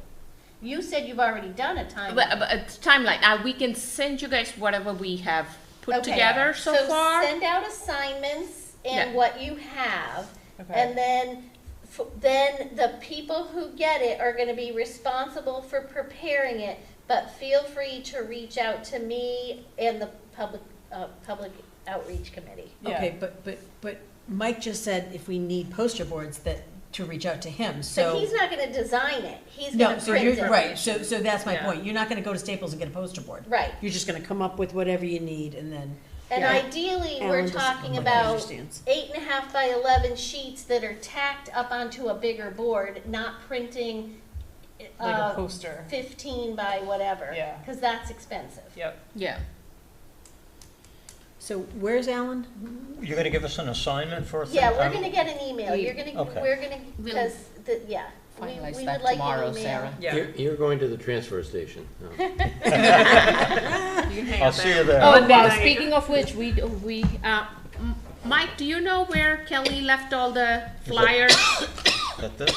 Wait, Oh, she no, already no, gave you, okay. no, What's we'll this talk- for? That's, Priya, Oh, yes. that's later, What? that's later, because that's Later. later. Okay. Okay. I wanna talk about September 17th. Right, Yeah. me too. Yep. So Mac's presenting in the morning, Mary's presenting at night. Where are we presenting? Did we get space? They're both here. Here, yeah, Grange. Town Hall Grange. And do we have, are either of us or both of us doing Zoom links? Are people? Are they can hybrid people meetings? Zoom in? They're They're supposed, yeah, hybrid. I had asked Mike, can you double check with Kelly if I think we have if she was able to contact Hold on, for hybrid? Yes, Nick sent out to us, Kelly, for some reason, just me, and Becky Harris. We have the links. Okay. We Or got Okay. yeah, Okay, for, alright. for the meeting, Right. yeah. So Kelly has them. Are So you we- able to be there to facilitate So that day? I can be there in the morning. But not at night? I can't be there at night. I have my training at night. I can present and facilitate if need be. Okay. I mean, it's not hard. You just gotta let people in. So, I mean, if Yeah, I you mean, just had if a I laptop. can sit here, I can do it all, so Yeah. it's fine. And I'll be happy to have you here. I will be here in the morning. So the content, I thought and part of it's gonna be reading who the audience is, but some kind of overview of what we've been doing. I think we wanna talk about where we are with sites. And I think we wanna talk about the 2 cents of the meeting articles. Yeah. Do you think there's anything else we should be doing? Listening. Listening. So I think when we talk about those, we need to do an overview, but I think, while I think we've done a great job listening, people have complained we're not listening. Yep. So I think that we need to give a short presentation on the articles and then let people talk. Now, Okay. if we don't get questions, then we just kind of answer the questions we've heard, right? But I think we gotta just tell people, we're here to listen to you, we're gonna give you a 2-minute on the different articles. Okay, that's short. So I mean- really tight. Okay. I mean, I think, I'm happy to do I it don't, tight. now, if you have one person in the room, Yeah, don't rush. Right. Because you only, I mean, how many questions is that one person? gonna- Right. So, okay, great. So I will put that together this weekend at MAC and then, because what day is the 17th? 17th is Wednesday. Wednesday. So if I give it to Next you by Wednesday. Sunday or Monday, that's okay. And when you guys get a final, can you send it to me so I can have it loaded, so I can share it on the screen? Yep. And then Mike, when we were here for FinCom the other night, there was some question as to whether or not the bulb in this overhead projector was working. Can we follow up on that? Because I assume we want the big screen if we have people in the room. What was the issue? It just wasn't projecting to the screen? No, it was projecting, but it was like this weird yellow kind of haze in it. And so they said they thought it was the light, and then it kind of flickered on, but then turned yellow again. So I forget Yeah, who, I don't know. They just said, Tony and Sophie maybe, said that they thought it was the light in the projector. And I don't, you know me and technology. That's as much as I got. Yeah, that's a cable access thing, so I'll reach out to Judy and Mark over Okay. in Littleton and then just have them look at it. Okay, thank you. Yep. All right, thank you on all of that, all the hard work that everyone is doing and will be doing. I'm going to move us to the minutes from August 28th. Any comments, Oh, yeah, the minutes. You have comments on the minutes. Matt? I have a very menial ones here. Well, first of all, I just want to publicly thank Sarah for commenting on what we've been hearing from the community, because I think we've heard some people saying that we're not getting back to them, so I think your comments are very helpful, and it was noted in the minutes. On page 1, in the paragraph that starts with Miss Leonardo, the 4th line, I think there's a missing word, should be, I can't read my writing. The Should committee be has posed also to the noted the department. Should be question that should be To posed To the department. DEP. to, yep, to the DEP. Okay, Mike, I'm writing this down. And the other one, the last paragraph, last page, the top paragraph, next to the last sentence, says, and only missed. The met should be deleted. And only missed. Okay, got it. You and Mac. He's got all the same things, Mac, over here. Anything else? You're making the corrections and he's pointing to him and he's got all the same stuff. I don't know, that's scary if you and I are thinking the same It's a thing. little scary. Sarah? So I was rereading these, and then as we were talking tonight, one of the comments that I made in last week's meeting was that we'd heard the community's concerns regarding the pedestrian and cyclist safety on Stowe Road. We know it's an issue. and that the conceptual design includes a budget for these amenities, but I don't think that's the case. And I think I made that mistake saying that. You so. did, and I didn't correct you, because I didn't think it was true, but I wasn't 100% sure. I was thinking sidewalks were included, not necessarily bikes, but I was pulling up the estimate. I don't see it in here, so I think Right. that should. So we actually don't fix it here. Right, but in I wanted to tonight's say that minutes- so that we could correct it Exactly. in tonight's meeting minutes, so it's documented in tonight's meeting minutes Perfect. to correct that. Good, thank you. Okay. Alan, any other edits? No, Mac did a fine job. All right. Can I have a motion to approve the minutes from August 28th As amended. as amended? So moved. So moved. Okay. Second. Okay, Mac moved, Alan seconded. Since Larry's online now, we'll take a roll call vote. Alan? Aye. Maria? Aye. Priya? So that I'm aye. Sarah? Aye. Mac? Aye. Larry? Aye. And Mary, aye. Okay, those are the minutes. Any other updates from anybody? I don't hear any. Any other public input? If, right now, it's only people online. Please raise your hand if you have any additional public input. Nope. Not seeing any, I would take a motion to adjourn. So moved. Second. So Priya moved and Sarah seconded. Roll call vote. Alan? Aye. Maria? Aye. Priya? So that I'm aye. Sarah? Aye. Mac? Aye. Larry? Aye. And Mary, aye. Thank you, everybody. Have a great evening.